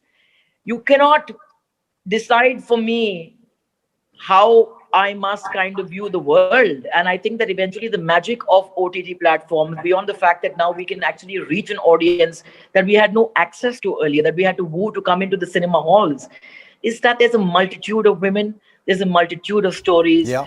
And to be able to kind of, say that we want to take them all and kind of streamline them into one narrative and one story is like trying to take a glass and fill the ocean in that glass. It's really not possible. Oh, incredible. I'm going to pick up on one of the things you just mentioned in a moment, but I want to finish this round with Srishti and Prajakta first. Srishti, since you represent Netflix, how difficult is the navigation process?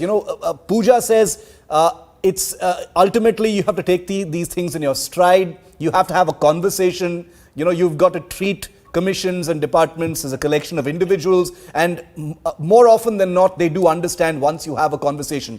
When it's down to, companies like yours, how difficult is that process? Putting out content is putting out a piece of your heart every time. Yeah. And even though we rely completely on our creators to stay as authentic as they can to the story, there is a lot of emotional investment in us as well.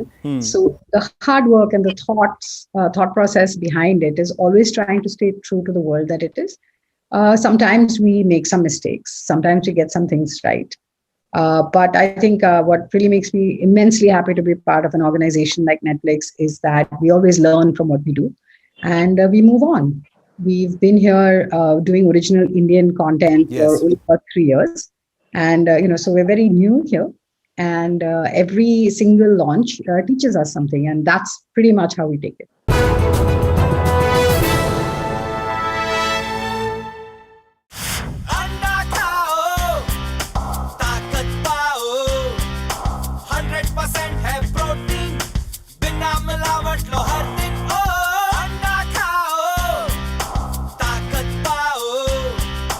बच्चों का बचपन मुस्काए अंडा बच्चों के मन भाए कुदरत का वरदान है चैंपियन बनने का एक फंडा, रोज खाओ अंडा।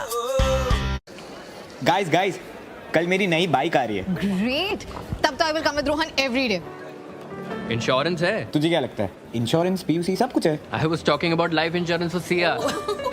जोक्स अपार्ट गाइस, बट आज मजा कल सजा नहीं होनी चाहिए। सीरियसली, लाइफ इंश्योरेंस तो जरूरी है। LIC का न्यू जीवन आनंद देता है डबल फायदा। मैच्योरिटी पे मिले फुल पेमेंट और लाइफ कवर चले जिंदगी भर। ए हेलो, इंश्योरेंस है क्या?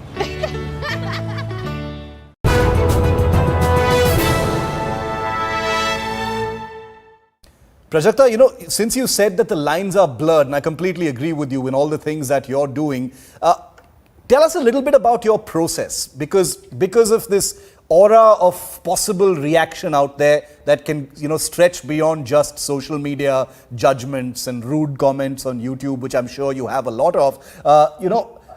Do you sometimes feel like you're walking on eggshells? Because, you're young, you're making that big transition now, you're juggling a lot of things, you're hugely popular, but, there's always a chance it could all come crashing down with one, proverbial wrong move. You've seen it happen with others as well.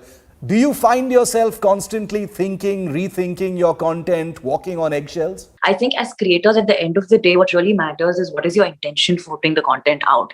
Like she said, if you are looking for trouble, it's not that far away. When it comes to creating content, and again, I think it's each creator to their own. There are sensibility choices that every creator has, and I respect them for that. But there are a few lines that I know as a creator and as a consumer of the internet, I will not cross.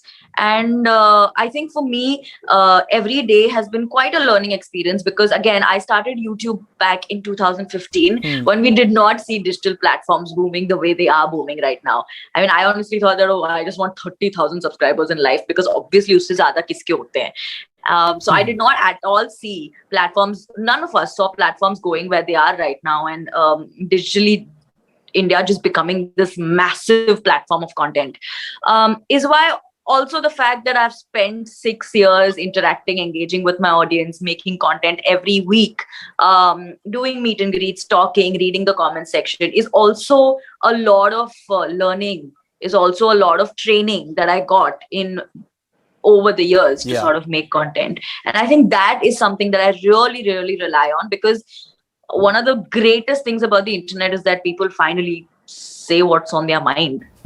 If they spend time watching your content, they'll either tell you they love it, or they're going to tell you they don't like it. And both times there's something or the other you learn from it. And honestly, that has been my biggest lesson over the past 6 years. So do I feel like I'm walking on eggshells? Honestly, I'm going to be very honest with you. I really, really don't. Because I have a team that sort of understands this. In areas that I don't understand, we have constant discussions, and I think engaging with your audience always gives you great insight as to what direction your content can lead in.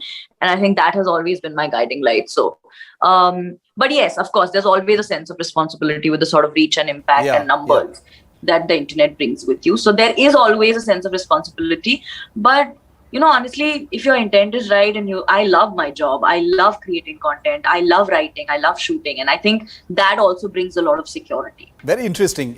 Pooja, now, since you mentioned OTT, and your return after all of these years was on an OTT platform, can you tell us if there was a specific reason for that? And the reason I also ask is because, like you said, OTT has sort of completely upturned the entertainment industry. The opportunities, have come in a flood, and it has changed things completely, perhaps for, for women professionals in the industry, women actors, women producers in the industry, like, the film industry perhaps never could have. Absolutely. I think that the OTT platform that we used to earlier call satellite has given me so much. It gave me my launch when I was 17 in 1989 through a film like Dandy. It gave me Phir Teri Kahani Yaad Aayi, again a film released on ZTV that not only entertained people but also became a smash hit for Z, and the music was a huge hit and still resonates in that sense. My father made a film called Swayam with Wahida Rahman ji, and it was dealing with a woman who was of a certain age, a widow, who decides to kind of move on with life after her husband's death. And he chose that platform always to tell stories that he could not tell through the traditional kind of mainstream channel, which is why he straddled both worlds very effectively. He made the big blockbusters, and he also chose to kind of venture into satellite and tell his stories in that way, and something that not very many people did at that time. So I think that when I was offered Bombay Begums, of course, it was the title, it was the role, it was Alankrita, but it was most certainly the fact that it was Netflix, because for me, and this is not a plug, Netflix really changed so much for me and for so many of us in terms of the kind of entertainment that they created. They're not merely a platform, they are they're collaborators, they're producers, they're creators. I mean, look at something like House of Cards, for example, and you have a woman like Robin Wright, who I've always loved, you know. But the industry, Hollywood, is no different from Bollywood in that sense, had decided that she's past her prime. Her greatest claim to fame is that she was married to Sean Penn at one point, and it took a show like that to kind of make her hurtle back into our consciousness, where she plays her age unashamedly, and all of us just swooned and can't get enough of that. So I think that they've been extremely brave by their choices of women as artists, as writers, as directors, as collaborators, and have understood that the old campfire method of storytelling, where you had an elder who kind of shared his story, his experience of the day, and then passed it on to the person sitting right next to him and said, now you tell your story. And that campfire now has extended to the entire world. And, you know, we as women in particular, whether you're based in Hollywood, or whether you're sitting in Nigeria, or you're sitting in Dhaka, or in Karachi, or in Mumbai, or in LA, I think what binds us is our humanity. And the fact that eventually we all have the same struggles, whether it's aging, whether it's kind of, you know, female ambition, whether it's the way we are perceived when we kind of reach a certain age, or our desires, our libido, countless battles that kind of somewhere string us together and bring us together. And I think it's wonderful to be able to tell these stories where it's out there. I mean, earlier for me, the greatest thing about Daddy was that it's going to be on Doordarshan and every Indian household is going to consume it. And now Bombay Begums releases and goes to 190 countries. Yeah. How quick can your, you know, work that you, like Srishti said, you put your heart on a plate and you put it out there, and it's kind of reaching people globally. I mean, it's miraculous. You know, Pooja, another question for you is, you know, since, you know, with the release of Bombay Begums, with OTT, with all of this, you know, amazing content, women-centric content that's coming out, there's also this battle against stereotypes. It's a constant battle, but there is also one perception that, you know, in the war against some of the old stereotypes, which you are very familiar with, there are new stereotypes that are perhaps being created, with women characters. Would you like to comment on that? That there is a view on that as well. No, I agree. To a large extent, there are. Like, for example, I mean, traditionally, somebody my age at 49 might have been cast in a film or been cast in a show, but then I would be possibly, you know, playing the mother of a man who I possibly was opposite 20 years ago. Because men don't age in Bollywood especially. I mean, you know, we're very comfortable with a 53-year-old going to college, and we kind of, you know, we're okay looking at his kind of wrinkles or his Botox face. But you're not comfortable with a woman in that sense. So I think that it's quite commendable that you get to kind of, you know, rebirth yourself through a show like this, you know, with people who, like I say again, see something in you that you kind of somewhere just tucked away as a woman and an artist. It's quite amazing. And I think that what's special about this is that I'm not merely playing an elder. I mean, she's somebody who's not only a boss who's in charge. She's somebody who feels desire. She's somebody who kind of falls. She's somebody who is quite devious as well. So there are these colors, which I think that, you know, there are many worlds within the world, and there are many women, you know, in the same woman. And I think that very rarely do you get a body of work where not only are there 5 characters across board, but there are so many women within those women themselves, which actually makes it so complex. And that is what life is. So I think that to say that we want to paint, you know, men with one color or one brush, or we want to paint, you know, women with one brush, and say that, you know, you will either be the vamp or you will be the kind of, you know, the girl next door. Those days have gone. The audiences have moved on. It's time that the powers that be, it's time that we filmmakers caught up with the audiences. Prajakta, I see you nodding vigorously. You and Srishti, actually. Prajakta, you want to add to that, the war against these stereotypes?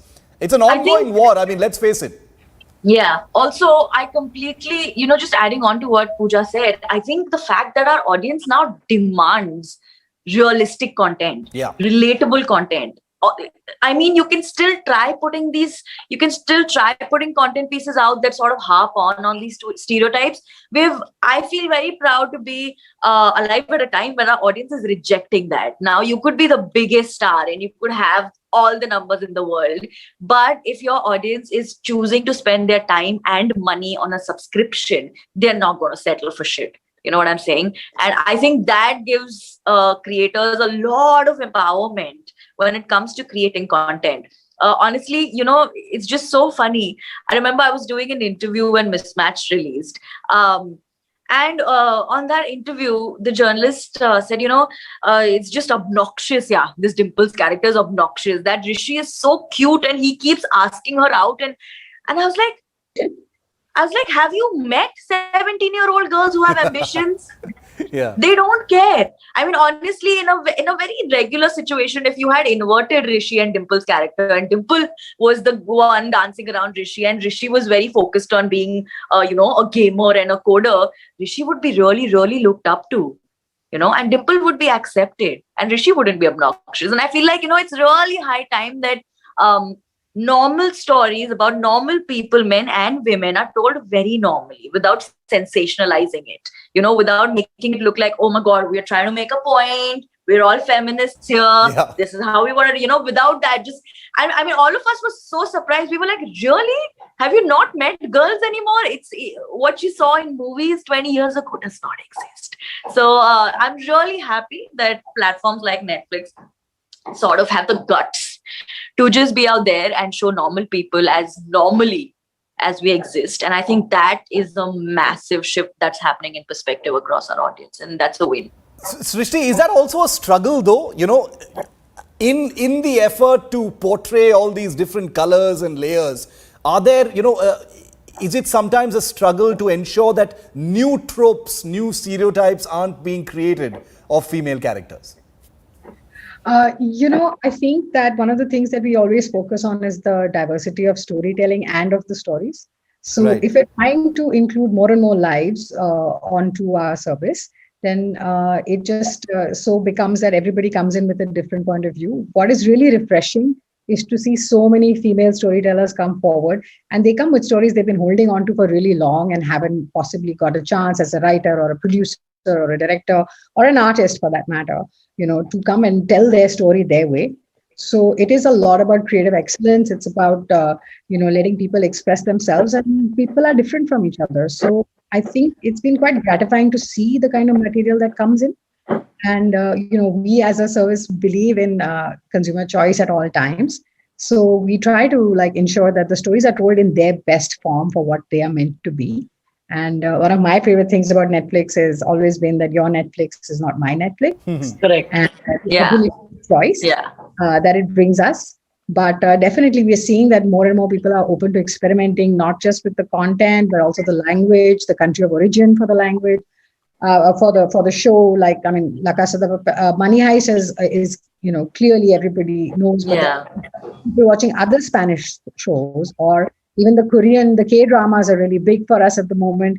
And they're also watching like Ala Vaikantapurumulu. It was a Telugu film that came on our service. It popped in over 13 countries. AK versus AK popped in 40 countries. So you're just seeing that there is like to what Pooja said, at the end of the day, we are all human beings and we're all relating to different aspects. And it's not just happening in this country, it's happening globally. You know, since you mentioned Money Heist, Srishti, Sex Education, Dark, you know, I think they were the most searched Netflix shows on Google last year. You know, very curious, as a sort of addicted consumer of OTT content, what's it going to take? I know this is one of the things that all of you at your team are working on. What's it going to take to get one of the Indian shows up there on that list? It's going to take more hard work and a lot of passion. And, you know, we will get it right. We saw, you know, more than half the viewing of Sacred Games came from outside the country. And, you know, these are things that kind of take years to develop. And like I said, we're still young in India, but we're working towards it. So, you know, you never know, like Pooja's hearing from the Netherlands, I think she mentioned on Bombay. Yeah, the Netherlands and Nairobi too. Yeah. You know, there are, it's great to see people being more and more open to different kinds of content. And as we get better and bigger at it, it's going to only get, you know, more common, hopefully, these kind of things. Also, if I may add, I think what's fascinating is that, I think that Indian women have largely been a great mystery to the rest of the world because we've always held our cards so close to our heart. We've never kind of revealed us to ourselves and each other, forget about the lead of the world. And when we've heard women's narratives, it's always been through the heartland of an American or a British So or true. somebody from Europe. So I think that there is a genuine interest that the world has about what makes a woman in this part of the world really tick. What is, her heartland all about? And they want to really navigate that. So I think it's very exciting time because I think that here is our chance to be able to kind of, the things that we would normally whisper to each other in the dark, the secrets of the heart. Now we have the chance to be able to kind of reveal that on platforms. And when I say revelation of truth is not to be able to shock somebody. It's important. Honesty is important because you free yourself from fear. When you it's for me, when I could look in the mirror at 49 on the sets of Bombay Begums and say, hey, I'm 49, I'm not 19 anymore. I'm not that girl in Dil Hai Ke Manta Nahi. Yeah. And I have my set of fine lines and wrinkles, and I'm going to exalt in that. Then the audience feels an intimacy and they can connect to the fact that they too have aged, and here's somebody who's comfortable with her aging. So I think that honesty is meant to be a tool to be able to free us from things that we were meant to lock away. And I think these are exciting times, especially for Indian women, because I think the world has not even touched or kind of scratched the surface with regard to our heartland. And now here is the chance to be able to go out there and share all of that with the world. That's an incredible thought because with all these shows coming up, Srishti, like House of Cards is a truly international show. A large part of the viewership for shows like Sacred Games came from outside India. Are we already or headed towards a zone or a time when Indian shows will be watched everywhere? They don't need to only be watched by Indians. They are watched everywhere, Shiv, now. And not just by Indians. I know, but we don't really take any details beyond just your card number and your name. So we don't track it like that. But the truth be told, that if you see something pop somewhere, it's highly likely that the local people over there would be in a position. And we have now the tool of the top 10 that shows up in various countries. Yes. And, so you can see that, and that can't be driven. I believe that it would be driven by more than just the Indians in other countries. But like we see a great fandom in, say, Latin American countries for our content as well. So I guess there's some identification. But, this is, the world is our stage finally. We are a land of storytellers. India is where some of the greatest stories have come out of, and we're very good, and it's time for us to be there on that world stage. Pooja, since you've tasted blood once again, I think all your fans, I'm also, very curious. Are you going to sort of recede into the shadows once again and not be on screen for many years? Or have you tasted enough blood that you're going to stick around and do some more? Well, I'm hungry for season 2 of Bombay Begums, and I can't wait to go out there and revel in being Rani all over again. So make it true, Shiv. I think that it's finally the people who consume it who are going to decide whether we come back with the season 2. But I think that this is an exciting stage of my life. I'm very grateful and truly full of gratitude and humbled by the kind of genuine warmth and kindness coming my way from women across board. Yeah. And I think to be able to play yourself and not kind of, play up to a fantasy that somebody might have had about you when you were 19 only, and kind of be so paranoid about the passage of time showing on your face is truly liberating for a woman, especially for one who has been a teen icon in that sense. And, you don't want your icons to age because you don't want your memories to age, but reality tells you something else. So I think that for me, personally, it's liberating. And which is why when you yourself get liberated, that's communicated to people who kind of consume your stuff, And I think that it's an exciting time. Life has given me the chance to rebirth myself. So from Doordarshan to Netflix, it's that box, I call it the kind of medium of intimacy. And it's allowed me to kind of enter people's hearts. And I'd be a damn fool if I choose, an exile out of choice. I think that this is an exciting time to be 49. It's an exciting time to be an actor, and it's an exciting time to be in the movies or in shows. So I ain't going anywhere. Quick. That's really good to hear. You know, Prajakta, you haven't been on Doordarshan, at least not as far as I know, but Pooja has, and she's gone all the way from Doordarshan, everything in between, and landed up now on Netflix. Would you agree? I mean, there's no disagreeing that this is the most exciting time to make the kind of transition that you have. It is 100%. I'm very grateful for the fact that the things worked out the way that they did for me.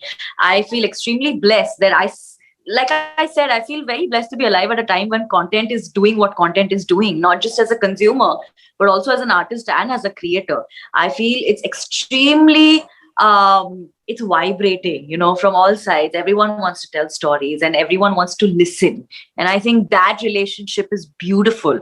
The fact that we're not in a space where itna sara content hai, but dekhega kaun?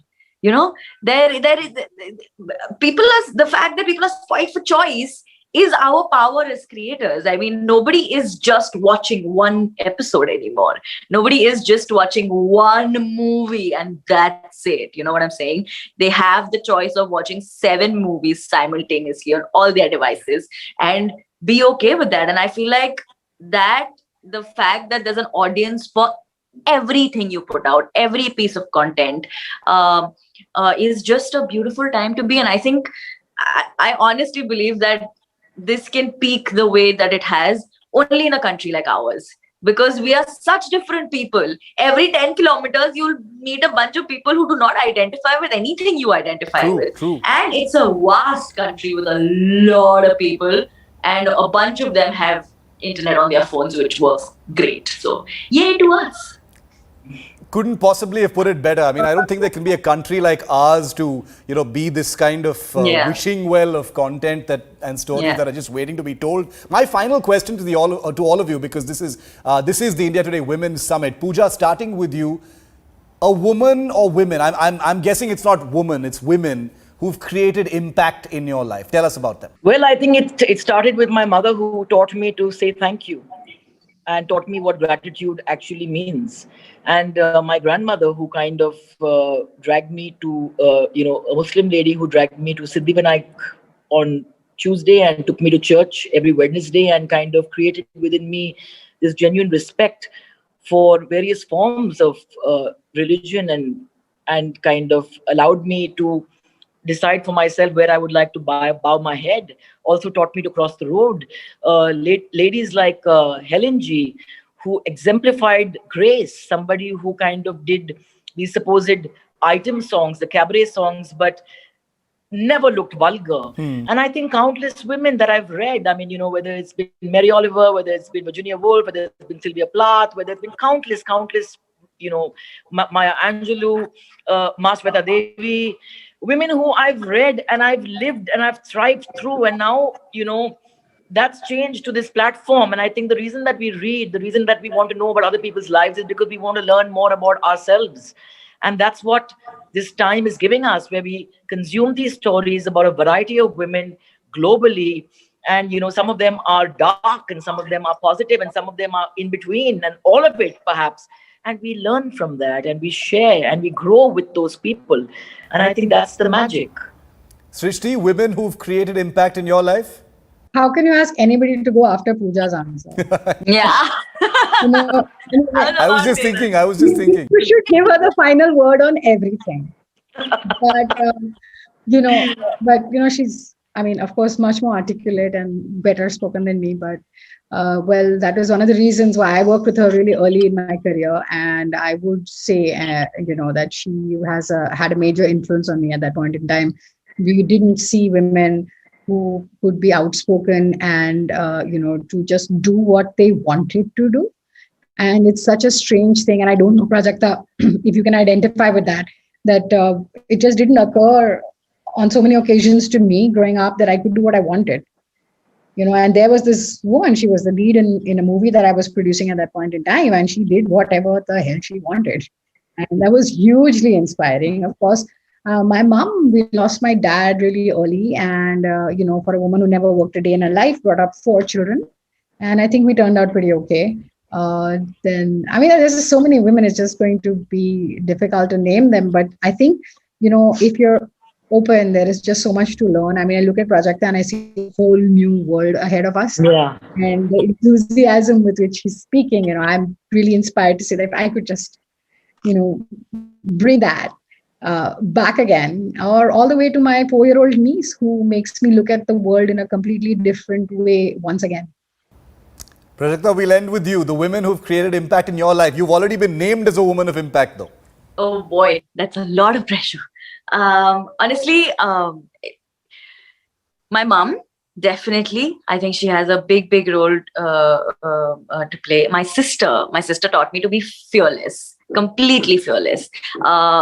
Even to make mistakes, she always asked me to go head first into bad decisions. She's like, go for it, you'll learn, you'll be back. I'm a massive Ellen DeGeneres fan, and I think just the one thing that I could learn from her is that kindness can take you a really long way. It makes your life much easier.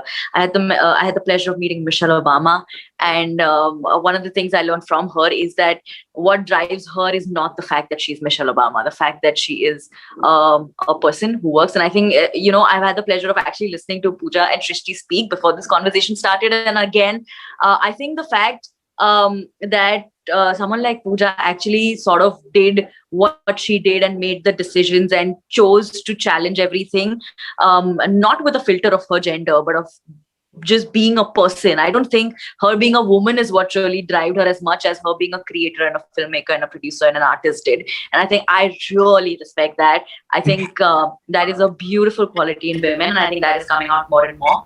So like she said, I'm just happy there's more and more and more of us, and we are not backing down. I cannot wait to enter every time I'm working, I cannot wait to enter a room where there's a bunch of different women coming from different places with their experiences, and you have so much to learn from everybody. So it's a wonderful time. Okay, perfect. I think I speak on behalf of audiences here in India and around the world when I say that we'll be waiting for what comes next from all three of you in great anticipation and in great admiration. And I personally would like to congratulate the three of you for your success. We really do look forward to more. And thank you very much for being with us on this special session. Thank you, Pooja. Thank you so much. And thank you, Srishti. Thank you so much. Thank you.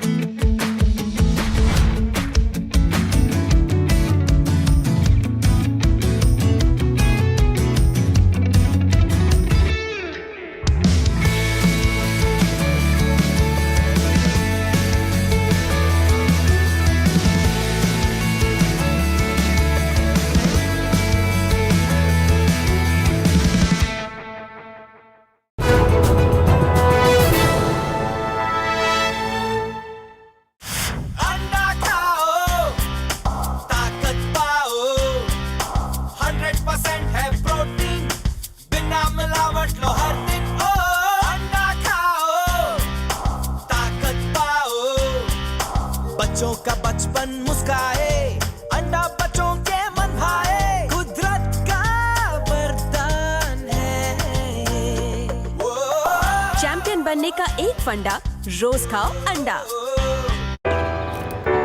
My journey of insurance and investments began at the same time when I invested in LIC SEEP. In this fast-moving world, SEEP can balance your funds with security and growth. SEEP will take care of the ups and downs of the market and will give you fruitful results so that you enjoy the ride. And when SEEP is with you, you can soar high. LIC's unit-linked insurance plan SEEP offers savings and protection so that you can soar high in your life. LIC, हर पल आपके साथ. Well, there can never be too much of business. And when it comes to women-led businesses, we fall frighteningly short. The ambitious Startup India program, the initiative that has been launched by the government, has failed to attract women entrepreneurs. Only 43% of the 27,000 plus recognized startups in India had a woman director as of 8th of January. This is, of course, according to the Economic Survey of 2019-2020. Women's representation remains low, even in the states that, according to the survey, have done well, and they have been top performers in terms of recognized startups, which includes Delhi, Maharashtra and Karnataka. Also, in the Index of Women Entrepreneurs 2019, India ranked 52 out of the 57 surveyed countries. And what's worse, according to Innovan Capital, a venture debt and lending platform, the number of funded startups with at least one female co-founder declined from 17% in 2018 to 12% in 2019.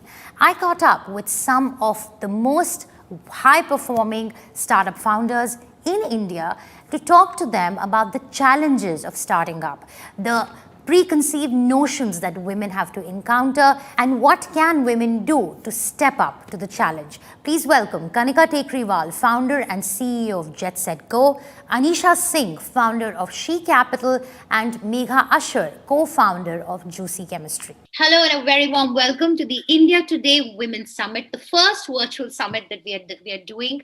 Of course, during the pandemic, we cannot say that the pandemic is behind us, but the pandemic has shown us that there are different ways of doing things, right?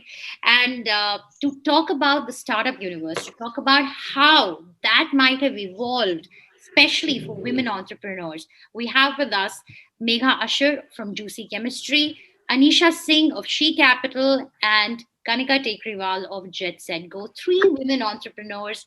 All of them have are trailblazers in their own right. So let me begin with you, Anisha.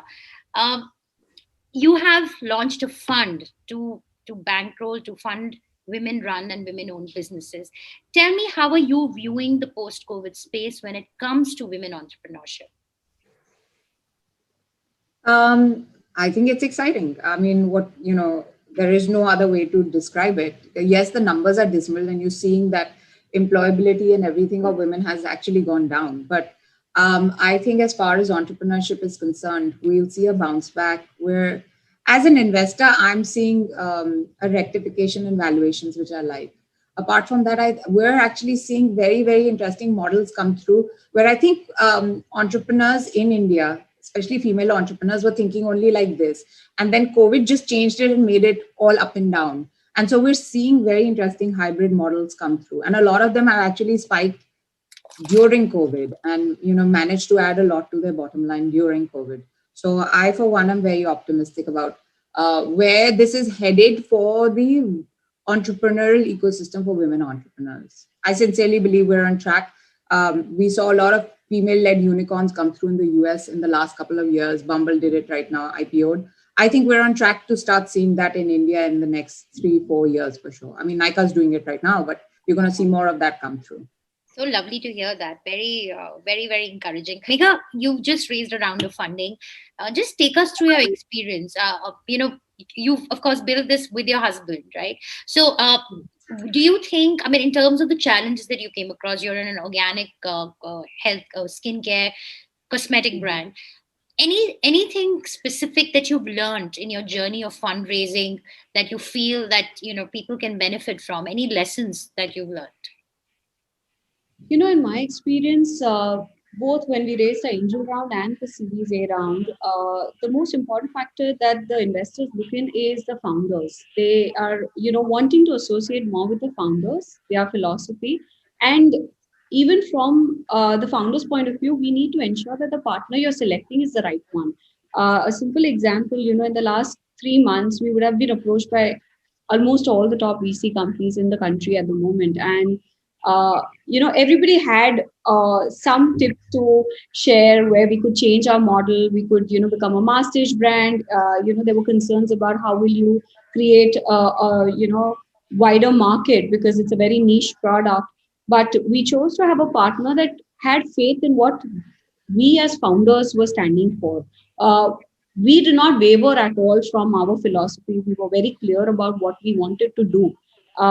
During the entire journey, while Pritesh was actively handling the entire fundraise, I went in for a few meetings where they wanted to talk about my ideologies because I was the one who set up the entire role for Juicy Chemistry and what we chose to do as a brand. And today, after 7 years, because we were bootstrapped for such a long period of time, we are still the only certified organic skincare brand in the country. And that is what the VCs were looking at. They wanted to ensure that we didn't want to change our path at any stage. So I feel for any entrepreneur, as long as you're holding on to your ethos, you're holding on to your brand story, That is the most important factor. Okay. Kanika, you started out when you were in your early 20s, astonishingly young, right? And you were talking to the who's who from the government or from the corporate world. You're in the business of leasing out jets. So just take us through that bit, right? Like, what is it for a young girl to start out into a territory which has largely been dominated by men? So, Shweta, I'll never forget the first sales pitch I ever went to do. I walked into this person's office, a very, very big corporate based out of India, an MNC rather. And I was the last person to walk in. And the person we'd gone to pitch to, turns around and says, "Excuse me, miss, can you please ask everyone whether they want tea or coffee?" And he assumed I was probably an assistant or someone working in his office, and there went all my self-confidence. There went my whole pitch that I'd made in my head, etc., etc. I wanted to cry. I was really young. And, I could feel tears almost coming out of my eyes. And it took all my courage to keep my stuff together and actually walk in there, tell him that I'm going to do this. And, he was obviously embarrassed, and he turned around and said, "Are you sure you want to do planes? Are you sure you know what it takes to run planes? Do you want to maybe not get into something more easy like baking or, you can even do catering on aircrafts and stuff like that." It took a lot to actually turn that whole conversation in my favor. By the end of it, he's our biggest champion now. He's helped me grow the business. He's got more customers on board, etc. So, if I look back at that, it's never been easy. But, I also think there's been a huge advantage towards it that people have trusted me more easily. It's been easier to open doors in terms of just go there and say, "Look, I'm trying to do this. I may fail." I think you're so honest and gullible when you're young that, you go in there with all your innocence, trying to think where you think you can change the world. And you go in there with all your honesty and integrity intact. And that's actually worked in our favor. It's been up to us to turn our disadvantages into advantages, right? I have no complaints. I think it was hard initially, but over a period of time, if anything, it's become much easier. Anisha, when you interview or when you meet women founders who are potential candidates for investment, typically, what are the challenges that you feel that they need to overcome when they're pitching a business?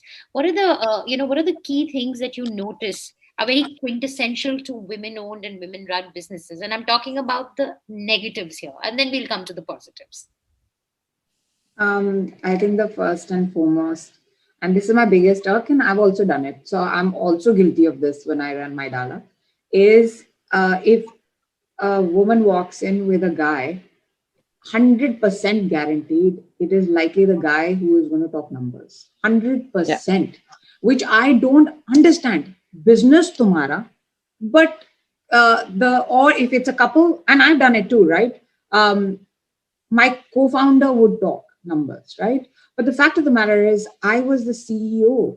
And so at some point, I stopped the conversation and I'll always ask the female founder, "Can you run me through the numbers?" Because, at the end of the day, it's really, really important to know that that founder understands numbers. You might not be talking them, but you understand them. And if you don't, and you can't see the scale and you can't see the growth, and you've got someone else who's doing that, then there's a problem. I think that imposter syndrome is too much when it comes to us.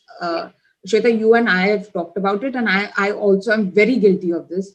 That confidence level, I think we just need to have it out there. Guys have no issues. Women will always second guess, themselves all the time, in terms of scale, especially. If you ask them, "Can you see the scale?" The scale will be minimal compared to the guys. Megha, let me ask you this. When you go and make a presentation, who talks the numbers? Is it you or is it your husband? I'm guilty of what Anisha, but like I said, I'm guilty of what Anisha just said.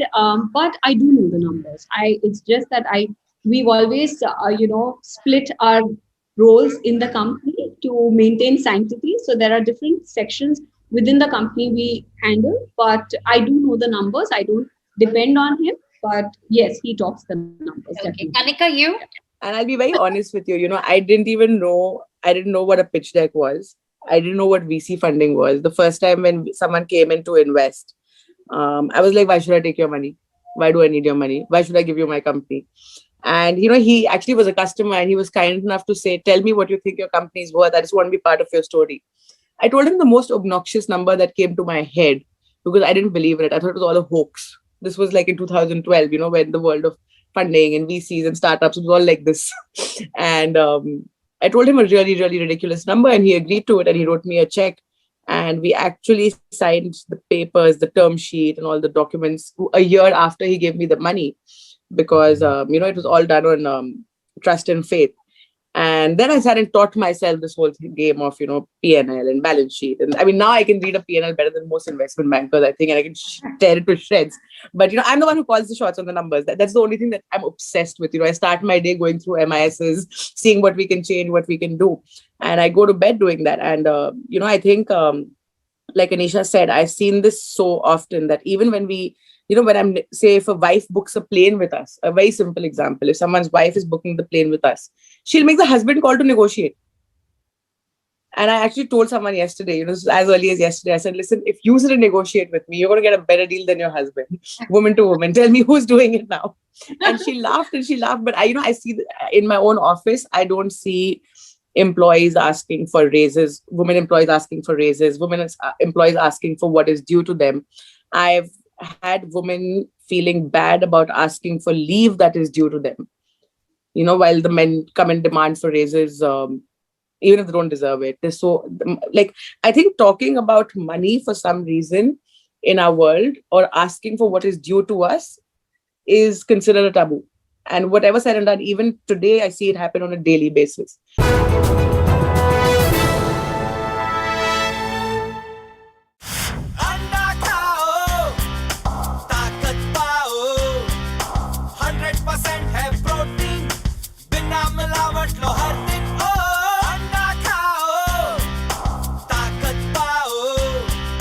बच्चों का बचपन मुस्काए अंडा बच्चों के मन भाए कुदरत का वरदान है चैंपियन बनने का एक फंडा, रोज खाओ अंडा।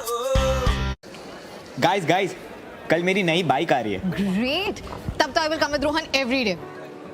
इंश्योरेंस है? तुझे क्या लगता है? इंश्योरेंस, पीयूसी सब कुछ है। I was talking about life insurance for Siya. Jokes apart guys, but आज मजा कल सजा नहीं होनी चाहिए। सीरियसली, लाइफ इंश्योरेंस तो जरूरी है। LIC का न्यू जीवन आनंद देता है डबल फायदा। मैच्योरिटी पे मिले फुल पेमेंट और लाइफ कवर चले जिंदगी भर। ए हेलो, इंश्योरेंस है क्या?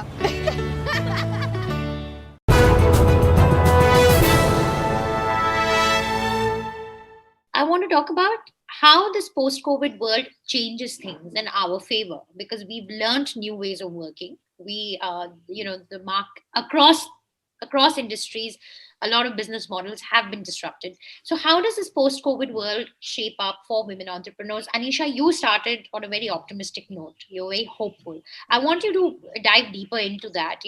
How are you looking at the kind of businesses that might come about? What are the kind of ideas that are being pitched to you? And, how many of them are really led by women? And have we changed the way we think about running and, running a business? So I'll talk about two aspects. Okay, apart from the fact that She Capital is a venture fund, we also actively, I actively mentor women. But the whole goal behind this was to actually change the landscape of entrepreneurship for women, right, and make it more let women get to a certain scale. So I'll tell you one thing that I think post-COVID world has changed. One of the biggest issues that women came, and expressed was networking. They used to find networking overwhelming, right? And the offline network and, post-event, drinks and everything. I think COVID's changed that, right? Now we're all comfortable with Zoom to a large extent, and everybody's networking or talking the same way. So in a way that's leveled out. I think it's interesting. So we obviously have a lot of women coming to us by way of the name itself, She Capital. We're seeing some really interesting models come through. That is why we're so optimistic. I had put out a post on social media, I think in December, asking, tell us just innovative companies in the last couple of years that have come through. And we had over 600 plus responses, out of which some were so phenomenal that we ended up doing a project called 21 for 2021. around it. And this included everything from people trying makeup virtually, jewelry virtually, just sitting at home, to women now building out fintech models that let women invest, and in a really methodical way. So very, very amazing, impressive stuff coming through, and we're excited to see where this heads. Suddenly, the beauty of seeing more women entrepreneurs is you're seeing a lot more stuff happen around women. Similarly, you're seeing women doing stuff for women investing, into SIPs, funds, helping them actually get more knowledgeable, which I think is very cool, So very, very interesting stuff. We're excited for where this heads for the ecosystem. Fabulous. Megha, I want to ask you, any lessons that you've learned, in running and managing a startup that you'd like to share? For me, the biggest learning curve was the fact that right from the start, right, from cleaning the bartan to doing everything from scratch, we've done it together. Like, we've done it in a manner where when we were talking to an investor, they knew we knew our business. It wasn't like, I was commissioning somebody to do a white labeling job for me and I had no clue about the ingredients. I had no clue about the formulations. And that's one of the things the VCs were super impressed with, that they're like, are you sitting with an encyclopedia in front of you? Because we knew ingredients inside out. We knew the profiles. We knew every stage of the business, because when we started, we were doing all of it by ourselves, be it dispatch, be it logistics, managing customer service. I had done all those jobs at Juicy Chemistry. So when I was training a person also, I exactly knew what value to impart to the staff who came in. So that was the biggest learning Knowing curve. your business in and out is the number one. Kanika, what's your advice for women wanting to start out and set up their own businesses? Yeah. I think for that, my biggest lesson has been there's no better time than now. And, in this digital world that we're living in, where Zoom is the new private jet, literally the whole world is available on your fingertips to do what you feel like and how you feel like. We've all learned to live a new normal. We reinvented a lot during COVID. And, we've learned how to dispatch planes with 1/3 the manpower that we used to use earlier. And if we could do it as such a brick and mortar company, I think it's very easily possible to turn your dreams into reality, make things happen. The cost of doing business has reduced. I've had 4 of my friends who had employees of 500 plus shut down offices completely and move to 10 office spaces. You don't need to spend money on travel. You don't need to spend money on real estate. So I think overall the cost of doing business is reduced so much that it's the best time to take chances, the best time to take risks. And ultimately it's up to us to convert every adversity into opportunity, right? Everyone calls me an optimist, but I think, if you can use this to your favor right now, there's no better time to start up than now. Okay, Anisha, what does it take for a startup to sustain, to reach a stage when they actually come to you for funding? I think to be realistic, first of all, don't be in the business of raising funding. I say this because I think a lot of people, when they start only, wo pehle se plan kar rahe the series A, B, C, was focus on the business, the numbers, the nitty gritty, as Megha said. So I'll talk about, I think that's the main thing. I will say one thing, which I think is more important because we're sitting on this panel. I think, alone we might go faster, but together we'll go further. And I really do believe this. And I think it's so important for women to realize that now is the time that we hold each other's hand and kind of bring each other up. And there's no age or qualification bar on this. I think if we can just be nice to each other and have that kind of sisterhood, I think we will be fine as an ecosystem, all of us. The guys have done plenty for us. We need to do it together now. Thank you very much. And here's hoping for a super productive 2021. Thank you.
फंडा, रोज खाओ अंडा। My journey of insurance and investments began at the same time when I invested in LIC SEEP. In this fast-moving world, SEEP can balance your funds with security and growth. SEEP will take care of the ups and downs of the market and will give you fruitful results so that you enjoy the ride. And when SEEP is with you, you can soar high. LIC's unit-linked insurance plan SEEP offers savings and protection so that you can soar high in your life. LIC, हर पल आपके साथ. Moving on to our next session. Now, if there is a company that has seamlessly integrated disruption into its business model, it is one of the hottest unicorns to come out of India, and it is named after its founder. We are talking about Byju's, and at the helm of it is Divya Gokulnath, who's a teacher at heart and an entrepreneur by learning. I caught up with her on her life as an entrepreneur, as a mum, and of course, we couldn't help but ask her about working with her husband. Please welcome Divya Gokulnath, co-founder Byju's. Hello and a very warm welcome to the India Today Women's Summit. Today we have with us a very dynamic guest. She is astonishingly young. She's a young mother, a mom of 2 boys, and managing a $12 billion startup. I don't know whether we can call Byju's a startup anymore, but please welcome Divya Gokulnath. Divya, a pleasure to have you with us joining at the India Today Women's Summit. You are in your early 30s. You are, one of the key drivers of a massive startup which has changed the way education is being imparted in the country. It has, I think it's broken down several barriers where education is concerned. Tell me, did you always see yourself becoming this person that you are today, or did life happen to you and you went along and did what you do best? Frankly, when I was growing up, I fancied to be so many things, just like any little child growing up, having myriad dreams, like, be a rocket scientist, go to the moon one day and all of that. And I think my upbringing had a lot of exposure with it. I've been playing multiple games. So since the age of 5, I've been swimming, I've been into gymnastics, I've been running, I was into music classes, I'm a singer. So I think there was a lot of emphasis on all-round development. And in terms of dreams, I had big dreams. Like I obviously didn't know it. At every year, probably your ambition would change. And that's how it is with kids today. And that's how it should be. It should be so flexible with them. So I wouldn't say that, I knew this is what I'm going to be. I'm going to be a teacher. I always say I'm a teacher first. I didn't know that. But whatever I wanted to be, I knew I would put in effort in doing whatever I do well and do it with a lot of passion. So, and I think parents have a huge role to play. I'm from a defense background. So my father is a doctor in the Air Force, was at that point of time. And he hardly had any time, frankly, you know how a doctor's life is. And my mom was also working. She was working in Doordarshan as a program executive. So parents I could really look up to career-wise, but also personally, my mom made a lot of time for me. And I almost took it as a given that, look, I'm going to work and I'm going to make a career for myself and I'm going to be independent and stand on my own feet. So that was a given. Very unknowingly, it just set in. And she actually used to make time to take me to the British Library over the weekends. She's the one who used to ferry me to the swimming classes and all of that. So the emphasis on all-round development has been there since a very, very young age. So, and daddy being a doctor, developing the love for biology was a given, and hence the penchant for science and also math. So I could have been anything, frankly, Shweta. I can't say that I envisioned, okay, this is my path. I had a lot of dreams, but I always, whatever I wanted to do, I knew I was going to give 100% to it and do it. Oh, that's wonderful. So, when you look back, were there any defining moments in your journey that that you feel have played a very important role in shaping the person you are today? I was reading some of your earlier interviews, and you've spoken about your love for teaching a lot, right? So, any teacher that you feel indebted to, or any defining moments or any defining incidents in your life that you'd like to talk about? There would be so many, Shweta, actually, but since you spoke about teaching, maybe I could talk a little bit about that. And my first teacher was my father, because he used to teach me science, especially when I was growing up. I found it much easier to learn from him. And the love for biology comes from there. The love for math, and I don't deny, comes from Byju himself, because I was his student before I was a teacher. So my role begins in Byju's as a student first, then a teacher, and then to the multiple things that we've done today. So he taught me that math could be so simple. It's all around you. And my love for math began there. And I started teaching formally with him. We had these classes for test prep, and I still remember my first class where it was a little gallery of 100 students who were just 3 to 4 years younger than me because they were trying to get into a dream job. And just to look older than him, because I was just 21, I wore a sari and I took the first class. But the impact that it created, the happiness that I saw, the satisfaction it gave me, I knew that, look, there is something for me in teaching, there's something for me in education. So that held me back. I got into universities abroad for my master's in biotechnology, but I didn't go because I knew that there's no point in doing something which you're not going to specialize in. Later, I knew I'll come back to teaching. I saw my calling in education. I saw the impact it could create. And talking about teaching, I think when I was doing my undergraduation itself, when I was doing my engineering from RV College, the subject I chose, biotechnology, which is a blend of math and biology, was very new. It was in its nascent stages back in 2006, 2007. And we really didn't have a formal teaching set. We didn't have experts in all fields. So we used to teach each other. And that's how I think I taught my peers and my colleagues and my classmates were my first students. We were all each other's teachers. And that's how teaching started. So, and then it grew into what it has grown into today. So big decisions, to not go abroad into the A-list university, stay back and continue teaching.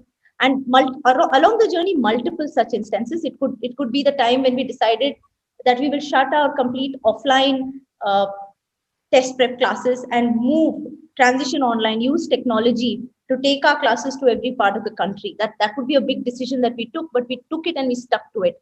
And then launching an app in 2015 and also putting out a message of the love for learning. When everybody spoke about toppers and rank holders, when Byju's Learning app launched in 2015 with our first ever TV campaign, we had so much belief in our product that, look, it's going to make students love learning and that's why they're going to learn better.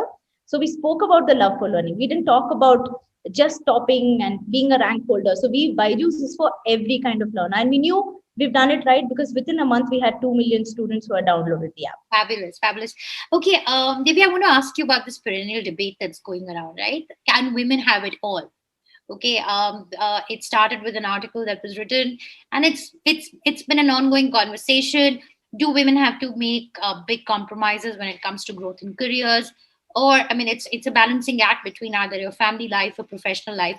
So tell me, I mean, what's your view on that? And secondly, I want to ask you, what is the new economy space, doing to ensure there are more women in leadership roles?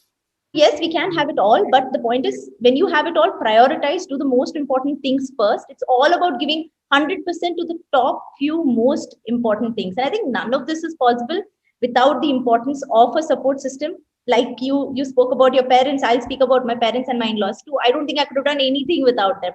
I have 2 children and they literally are there for me. I can just give them the child and come here and, speak to you. Because otherwise, it's just not possible. So building that support system for yourself is critical for every woman, especially because, I mean, we have to accept it. We are supposed to be responsible, and that's a good thing because who else is going to look after our family? And family is extremely important. They depend on us.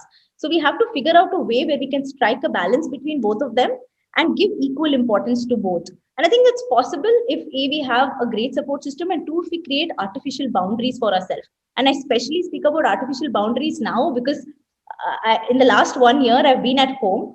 I have never been at home for this long since my maternity break in late 2013. 3 months was what it was then with my elder son. And after I was back to work, I was going to office. So it was like physical boundaries, and I could give 100% of my time, to work when I was at work and come back home and be available for my son. But today, in the past 1 year, like it's juggling between multiple things. There is online school, there is online learning, there's online teaching, and we fast-tracked a lot of launches, especially during the pandemic. So at that point of time, I think it's important to create artificial boundaries for yourself. Otherwise, you'll end up messing everything up, getting stressed out, and not doing your best in everything. See, look, especially if you think about education, right? I think it's very close to women because a mom, or I would actually say parents, because both Byju and I are actively involved in teaching our son. But a parent is a child's first teacher. So education is already very close to us. And I think diversity also is no more a feminist notion. It's almost now a corporate agenda. And a lot is being done by companies to ensure diversity. But if you ask me, along with what corporates are doing, family support also is crucial because a woman's biggest mentor is another woman. And in an organization's perspective, a top-down approach is what I've seen that really works. Because if you look at what we did at Byju's, we have a very healthy representation. 33% of women on the board, 4 out of 10 in the top management, 40% across the company. It's really good metrics for a tech company. And why this has worked is because I think we thought about it since inception. We've been very balanced in terms of diversity since the time we started up, and enough studies have shown that women tend to surround themselves with more women. So if you can actually take care and be cognizant that diversity is important from the time you start up, it shouldn't be a number that you have to chase few years down the lane and try to make up, because a forced fit is never a fit. It should always be something that is promoted, and equal opportunity should be given to everyone irrespective of gender. It is just that, can we at the right point of time intervene rather than making it a forced fit, make it a natural fit? I think that's my take on the whole organization perspective. And another thing is also to look within your team, for especially while doing promotions. There are fabulous women working behind the scenes to make companies run. So bring them up and call them out.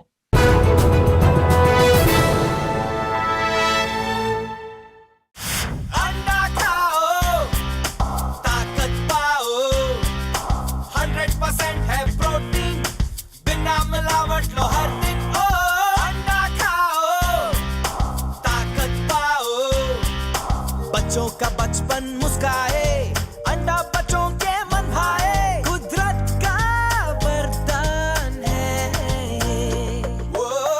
Champion बनने का एक फंडा, रोज खाओ अंडा।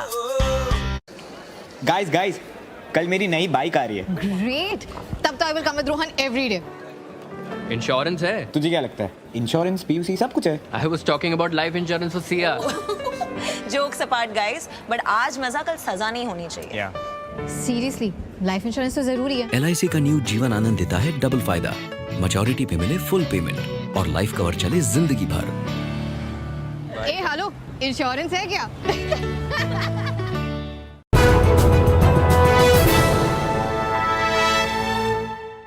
Now I have to ask you, working with the husband, right? Working with Byju's, you're with him in the house, you're with him in the office. How does that dynamic work?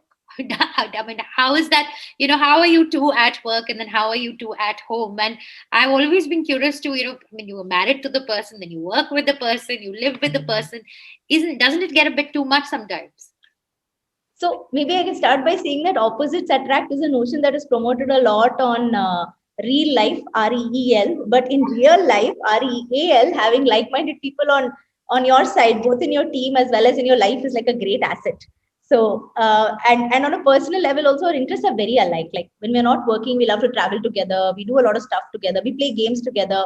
So I think for us, priorities are just two things. It's really simple. It's Byju's. And then outside that, our world revolves around our kids. So I think it's and if you have, and we both are very, very family loving people. We love our parents a lot. So very, very like-minded. If you look, a lot of people would say, both of you mirror each other. And I think that really helps, having that sort of one voice, the one goal, the one mission. So that, and so do you disagree with each other at something, and then how do you solve that?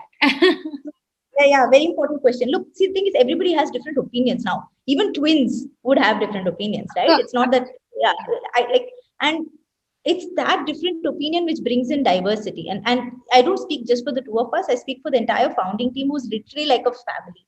Like the 7 or 8 of us who were there since we started up, we're all Byju students. We're all here even today, and we've all had our share of disagreements. We've had our own ideas on how to implement things, and that's important because you get a multi-dimensional approach.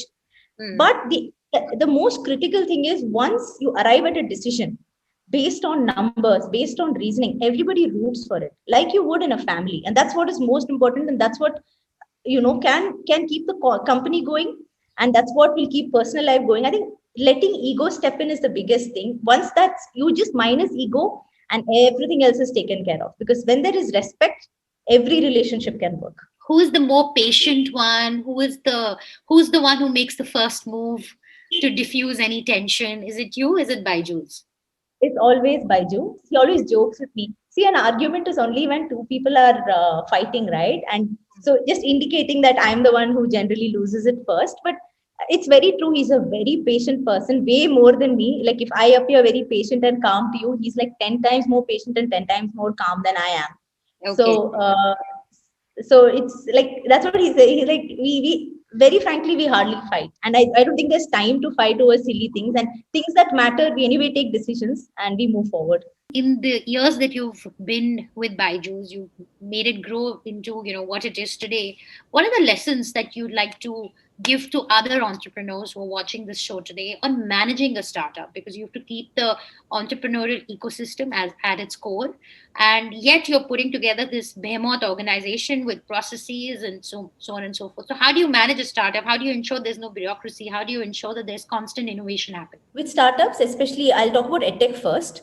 There's certainly no playbook for success, especially when you are part of a new segment. And I'm speaking about edtech for that. You have your own rule books, you have your own benchmarks. It's you versus you. You write the rules and you set your numbers which you want to achieve.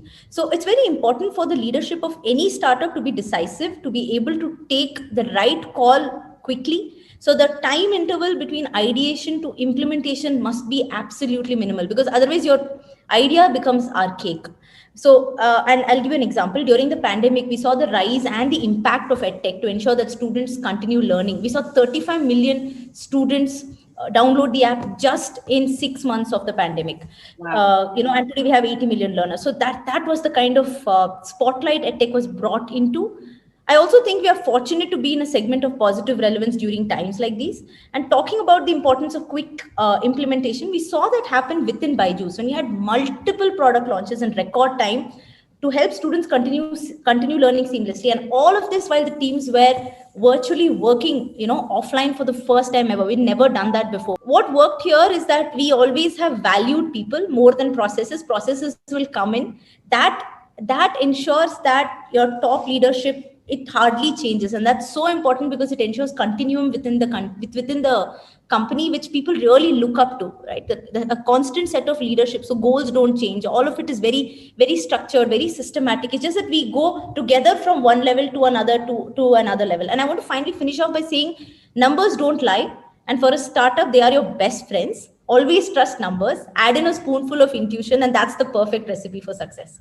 Okay, super.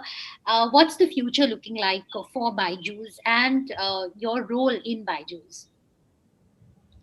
Very difficult to put a role to someone who has any of us in the founding team. It's very difficult to say that this is what we'll do. Every day it changes. It's about what needs attention at that point of time.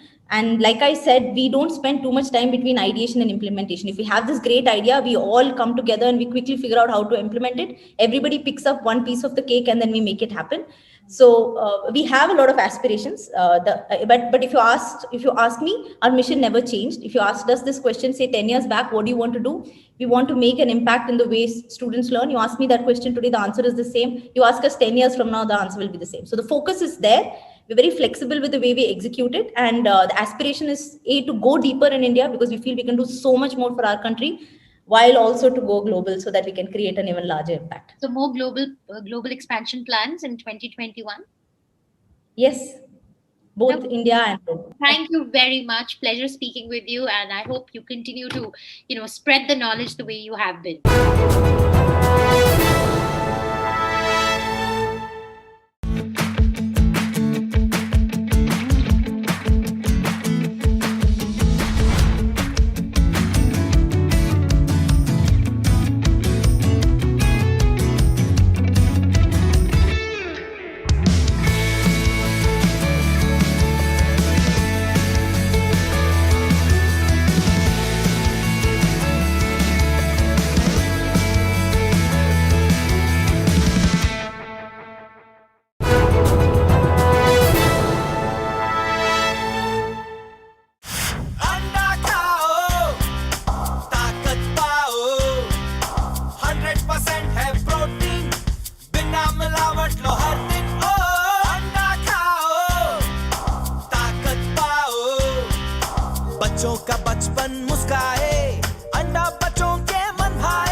Champion बनने का एक फंडा, रोज खाओ अंडा।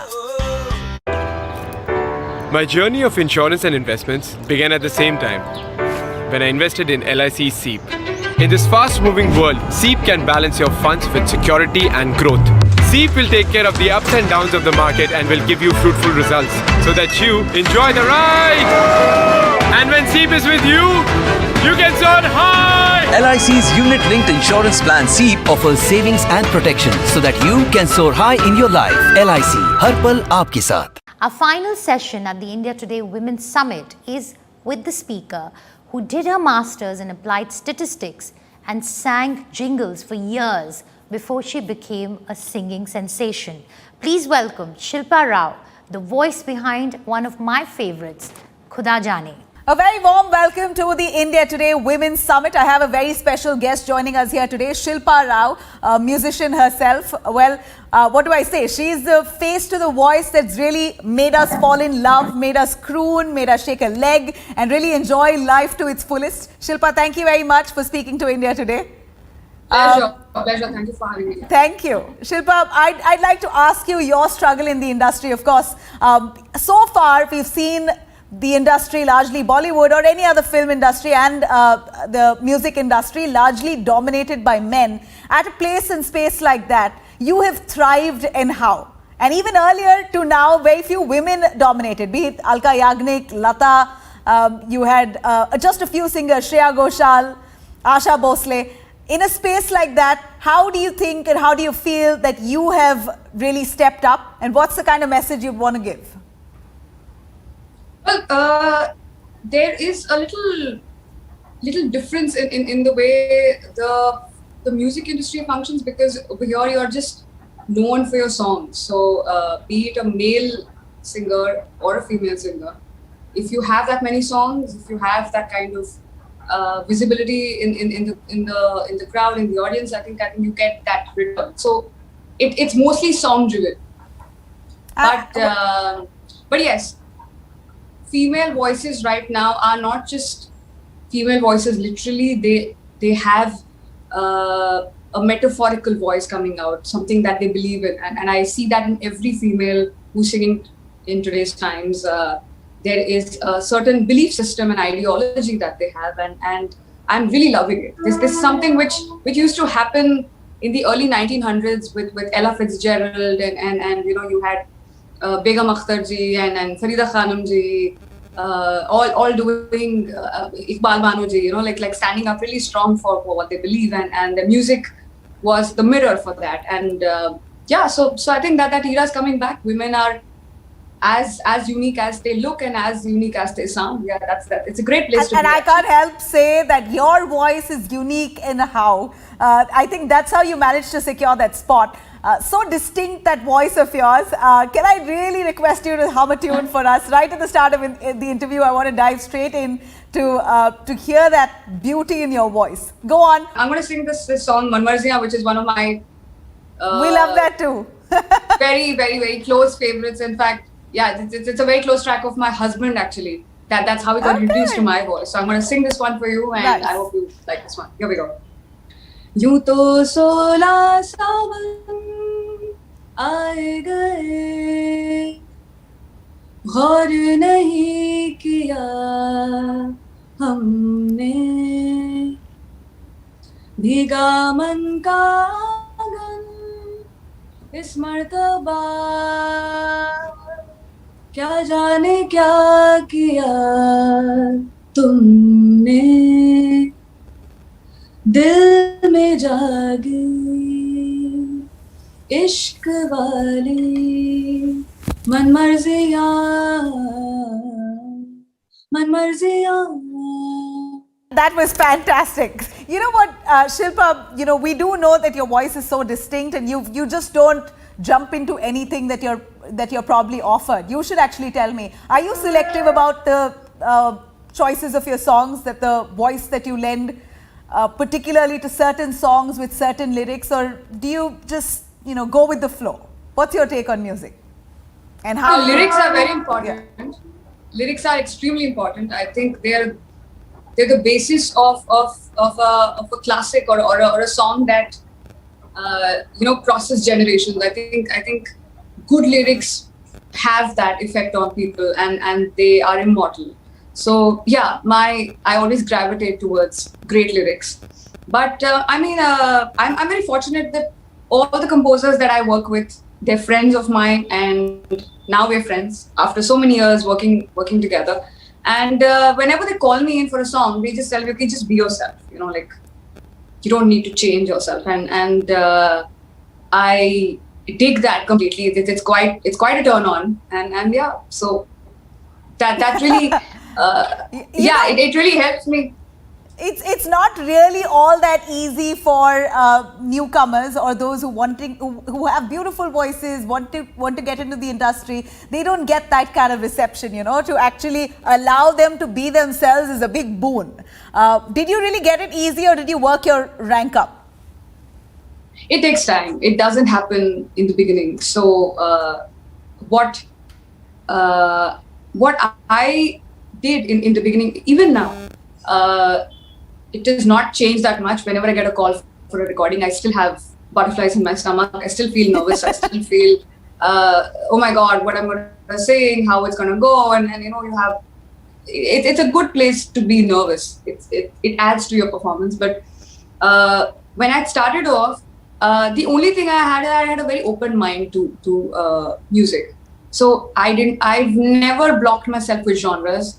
I've listened to that many genres, and I've tried to attempt it and sing it also. So I've tried to do both. And initially I think you need to, and generally also, you need to have an open mind to music. Come on, it's music. How can you block a certain art form, So I definitely go into the studio with a very open mind. And actually, music it's is an so empty diverse. mind. When you I say know. empty mind, I still ask you, what is it that you seek out of a song? If a song is given to you, what's the first thing that you'd look at? Do you see the tune? So if you already have, Hmm. if you have preconceived notions, if you have preconceived ideas, and okay, I'm going to do this. So when you have a plan of any kind, it already creates a lot of blocks. So the moment you sit, I just listen to the song, and I just try to enjoy it as a listener. That's it. I try to enjoy it. I try to be a tourist, in fact, in music, barring the fact that I am a musician and I've learned music. I keep that aside. I listen to it as a tourist, and I find places to connect with, be it the tune, be it the lyric, be it the art form, be it the track. And if you're lucky, in many cases that I was, you get attracted to all these things together. So yeah, these are some things that I do when I go to sing a song. I just pretty much don't think. I'll feel it. That's a very important thing. Yeah. I think the best thing that can happen to anyone is to do what you're passionate about. And you're so lucky to be doing what you're passionate about, and to be in a place and age where I think music speaks. Gone are those days where Bollywood films made the songs. Now it's more the songs that make the films, right? Music is, I think, it's part of DNA. I think it's not just India. It's all over the world. It's human emotion. It's the same anywhere. So you cannot alienate music from our human existence. It's in your veins. It's everywhere. You just can't take it out. No, impossible. All right. I'd like to ask you here, we're looking at, such wide range of voices that are present currently in the industry. If I ask you what really makes you cut above the others, what really gives you that edge above the others? Do you feel that you are an edge above the others, or do you feel you're just different? The only edge that I probably have is I'm willing to learn. I'm a student for life. So be it a recording, be it meeting someone, be it like even now when I'm talking to you, I always feel that there is a place to learn something. And it could be a life lesson, it could be a song, it could be a rag, it could be a new word. There's always space to learn, and I always, keep my mind open to that. So that is the only thing that I have. There's nothing else I have. You know, when you say that you're constantly learning, it's very natural for a lot of musicians to turn to composing as well. Do you see that ever as your future, to compose music at all? There are so many friends, composers that you say you interact with regularly. So is that going to be in your direction? It's such a beautiful coincidence, because I've been asked this question all through last year. Are you making something? Are you creating something? Well, अब तो मतलब pressure काफी बढ़ गया, अब मुझे करना ही पड़ेगा. I'll try. No, but are you into it? Does that come out of you? Now that you're married to someone in the media, maybe this is the time to think about. I haven't thought about it, but now that you guys have asked me so many times, I think I should at least start thinking about it. Like I said, have an open mind. Go for it. You've done fabulously well with your music, with your singing. I'm sure you'll be great with composing as well. Right. You've also collaborated with several artists internationally. What was that experience like, you know, if you can take us through? Well, the experience is like human emotion is same, and all that musicians talk about is food. Food? Yes. All musicians talk about food. Probably more than music. Oh God. It's a fact. It's the truth. I'm guilty of it, and so are all of us. Okay, now that you said that, I really want to know what's the secret behind a good voice. Like, is there something that you eat, drink, or don't, just to keep those voice modulation sharp? All you need to do is know your body and how it functions. What works for me might not work for you. What you can get by with, I cannot. So you need to know yourself well. If you need that, like I need 10 hours of sleep, otherwise I can't function. My brain stops, my voice stops. Are you health conscious? Do you eat right? Is there something that you follow routinely, like warm water or some magic juice? So I mean, what's a habit? What's your regular habit? I'm asking you. I'm sure a lot of musicians must be listening. In the morning, it's just plain garam pani, honey and haldi. It's a simple warm drink in the morning, and I love food. I love different kinds of food. I love my coffee, which I have right now, just black coffee, nothing in it, and I dream of ice water. Yeah, I dream of ice. You dream of ice water, but I dream about it. Yeah. So basically, you're not allowed to have it, but you think of it often. I dream. So are you really saying no ice creams? Ice creams I do sometimes, very rarely. I love I love, like, handmade ice creams that like very special ones. I love them. But I dream of ice cubes. Yes. Oh gosh.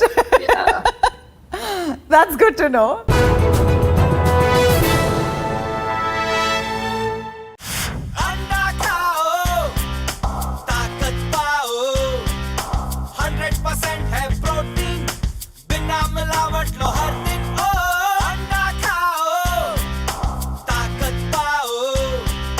बच्चों का बचपन मुस्काए, अंडा बच्चों के मन भाए, कुदरत का वरदान है।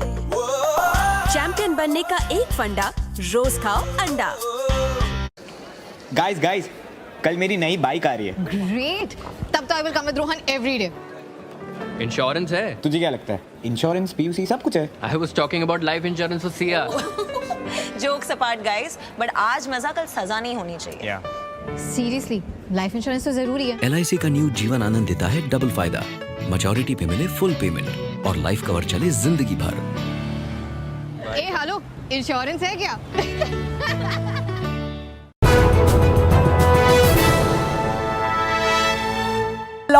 A lot of the singers are so out there on social media, giving us the reason why I'm asking you this, because we barely see you and updating yourself on social media on your daily habits, your daily routine. What are you up to? Where are you flying to? What's your destination? Don't you think for a person like you in the industry, it's so important to be on social media to keep your audience glued and to update them and stay relevant in this age of digital media? Or do you feel that you're all out there to allow your work to speak and your music to speak, and you want your life otherwise private?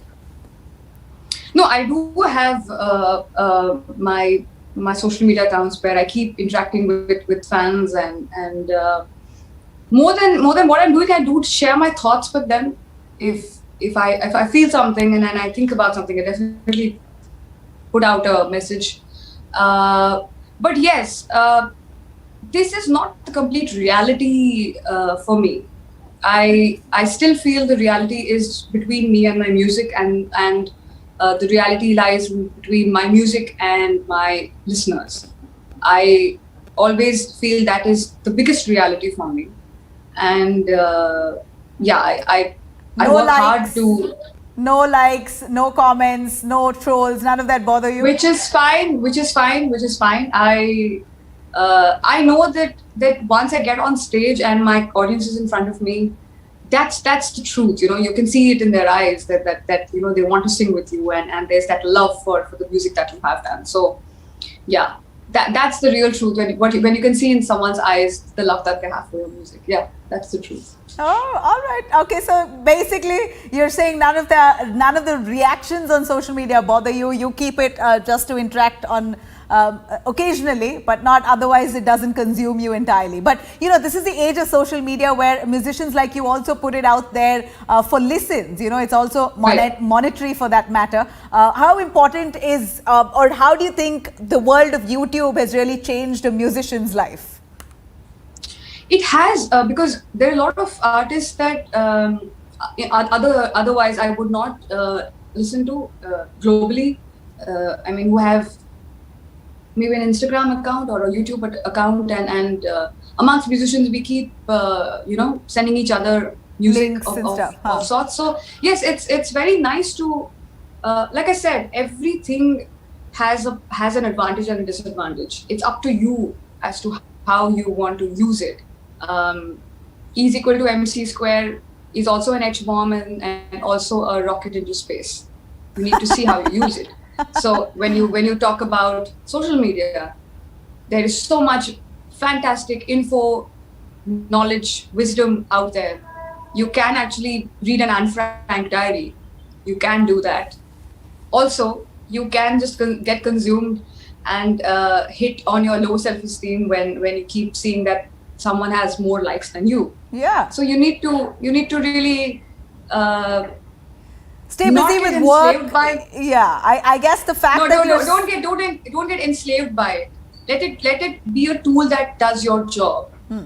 Don't become a slave to social media. I think you should use it smartly. Okay. As you would use your television or a juicer in your house or a mixie. It's one of those things. So, moderately. That's your belief there. Moderately, as in to your like, if you have some great piece of music that you want to put out, please put it out. I would love to hear it, and I would love to you know, share it with my friends. Yeah, that's great. But do not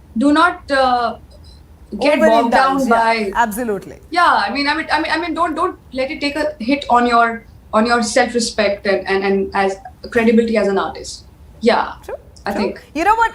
You know why I asked you about social media and your presence out there. Let me shift focus to reality shows for that matter. There are so many musical reality shows as of today. Do you think that really is a great jump start for an amateur singer today? But as much as we say that, because the platform is great, how many of those reality stars actually make it in the industry once they finish the show? You know, it's all excitement right there. They win it, and you know, the whole world is watching them for that moment. After they get out, very hard to find opportunities in the industry, because no matter what you and I say, the fact is that there is a certain amount of monopoly that holds the industry.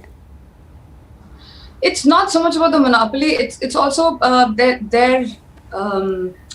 this is a few years back when I had gone to London to perform at the Glastonbury Festival, and it was brilliant. It's one of the biggest festivals that you can ever perform at in your life.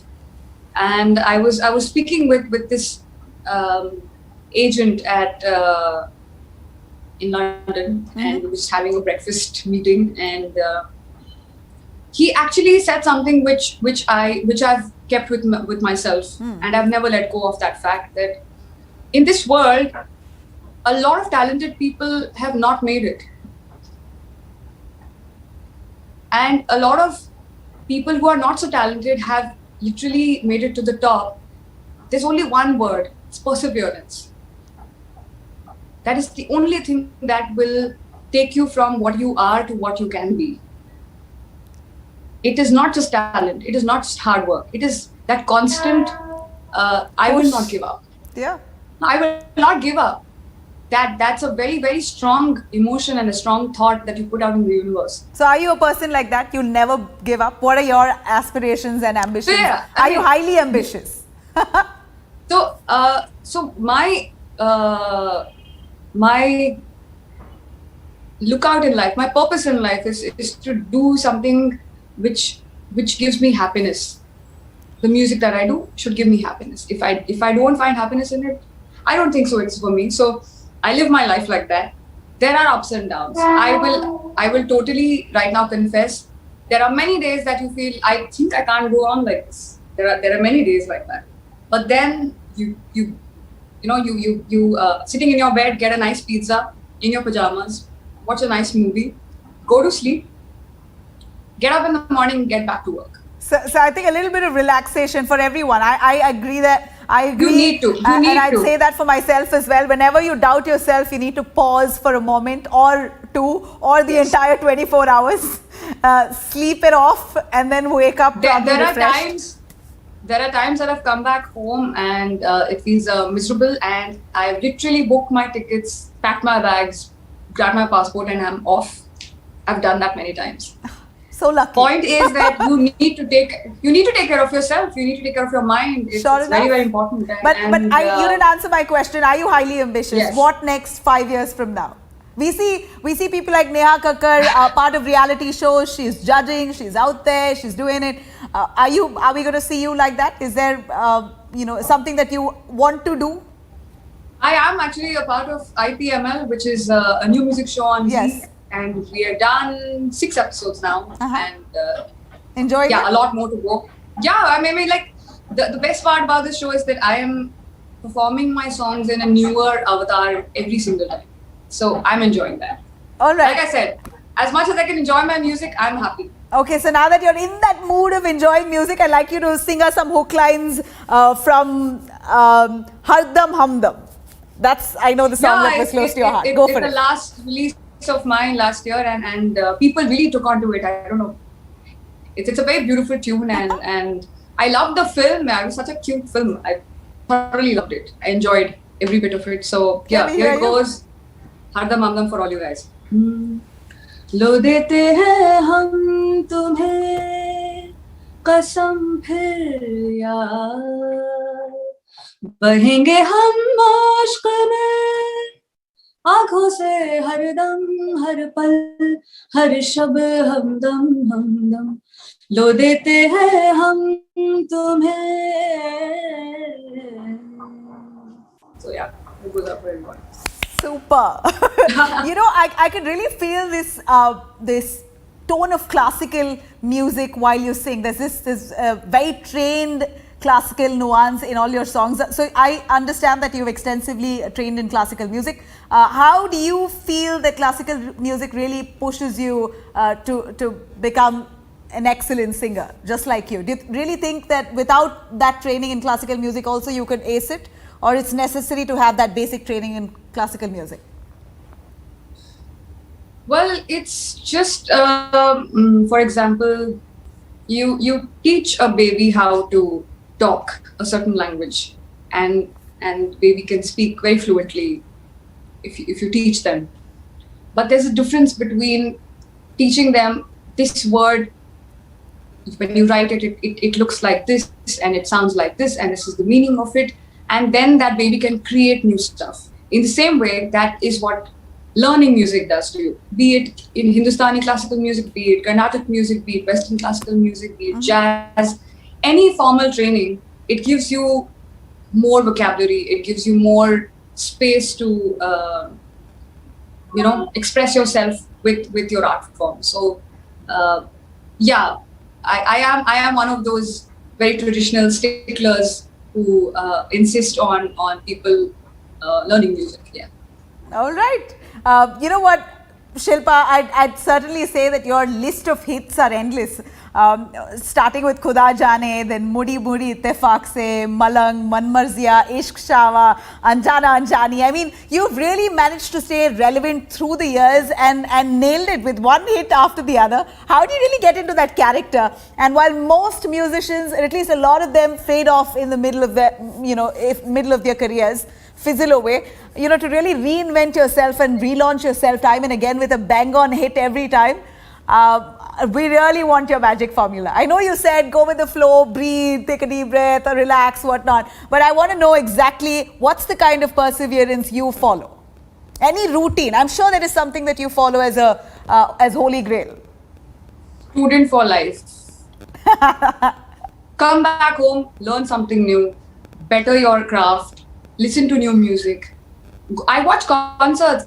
When we could, up until 2019, 2020, March, even up until then, I'm a very avid concert goer. I will go and attend concerts. I will listen to them. I will learn from them. I would come back home and practice more. Through 2020, I've practiced even more sitting at home. So you need to keep learning. You can't stop. The day you say that I've known everything, then you're finished. I think you have to keep learning. Anyone that you really take as inspiration? Anyone, any musician or any composer? There are many people who I've through the years learned and have been inspired by. But for sure, Mehdi Hasan Saab is somebody that I in fact get furious when I listen to his music. How can you sing so well? It makes me angry. It makes me, oh my God, I mean, like, you sang like this and you made our lives miserable. Now, how can we match up to this? Is there any particular, guidebook that you go through while, taking up songs? Because you never know who's taken it off somewhere from what part of the globe. No, so obviously with the kind of composer that I work with, they are like, I'm not a fan of remakes. I am someone who likes to do a brand new song. I'm a big supporter of original music, independent music, because our country is full of talented composers and lyricists and singers. Which we should utilize them. Yeah. All right, we have enough original music in the country. Overuse them.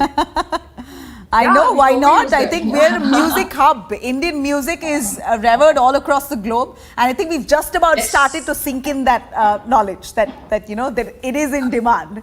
As I come to an end here, Shilpa, I'd really appreciate it if you could sing us one last song. I'm just trying my luck. Mudi Mudi, come on. As we wrap here. Mudi Mudi goes out for you. One of those awesome. songs which are very, thank you. Yeah, here we go. मुड़ी मुड़ी कहाँ मैं मुड़ी मुड़ी इत्तेफाक से जुड़ी जा कहाँ मैं जुड़ी इत्तेफाक से घड़ी क्यों मैं क्यों उड़ी मैं उड़ी घड़ी क्यों उड़ी जुड़ी क्यों मैं क्यों उड़ी मैं उड़ी जुड़ी क्यों उड़ी क्यों मिली जुड़ी मैं उड़ी इत्तेफाक से मुड़ी कहाँ मैं मुड़ी इत्तेफाक से जुड़ी जा कहाँ मैं जुड़ी इत्तेफाक से. Super. Thank you very much. Thank you. As a parting message, I'd like you to give a word of advice to all those aspiring singers who are dying to be where you are. Come in with their original piece of music. Is there a path that they could follow? Anything that is laid out already by the industry? How is the industry helping the new ecosystem to bring in new artists and more, creative artists on board? Well, I will say that there is a path that I didn't create, but it just did so happen, and everyone has their own journey. Create your own journey. The answers all lie inside you. The answers aren't outside. So if you are stuck somewhere, use your mind, use your heart, and figure a new path for yourself.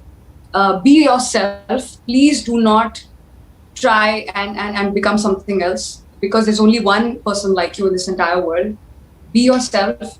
Work hard every single day. There is not one day that will change your life. It's impossible. So every day you can change your life Are by composers being hardworking. accessible, Shilpa?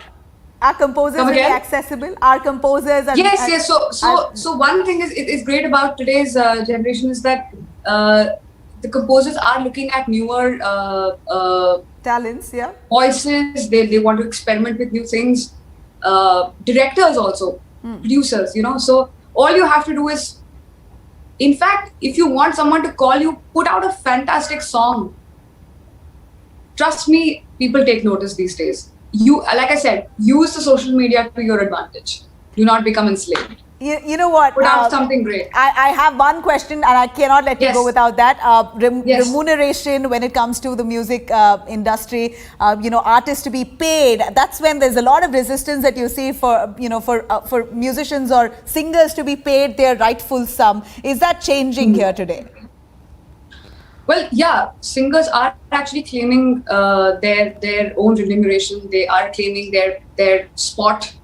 They are claiming their face value. All of us are actually set out on red carpets looking as gorgeous as each other. So we're doing that. So yeah, this is a great time to be a musician. All you need to do is be someone that someone isn't. To be yourself. That is the most important thing. Killer. Yeah. Thank you so much. Thank lovely you. talking to you. I think this was the most honest discussion that we've had. Thank you very much, Shilpa. All the best for your future endeavors. Well, with that, we conclude our India Today Women's Summit. And of course, we hope to be back in person next year. But before we go away, we'd like to thank our associate sponsors once again, LIC and NECC.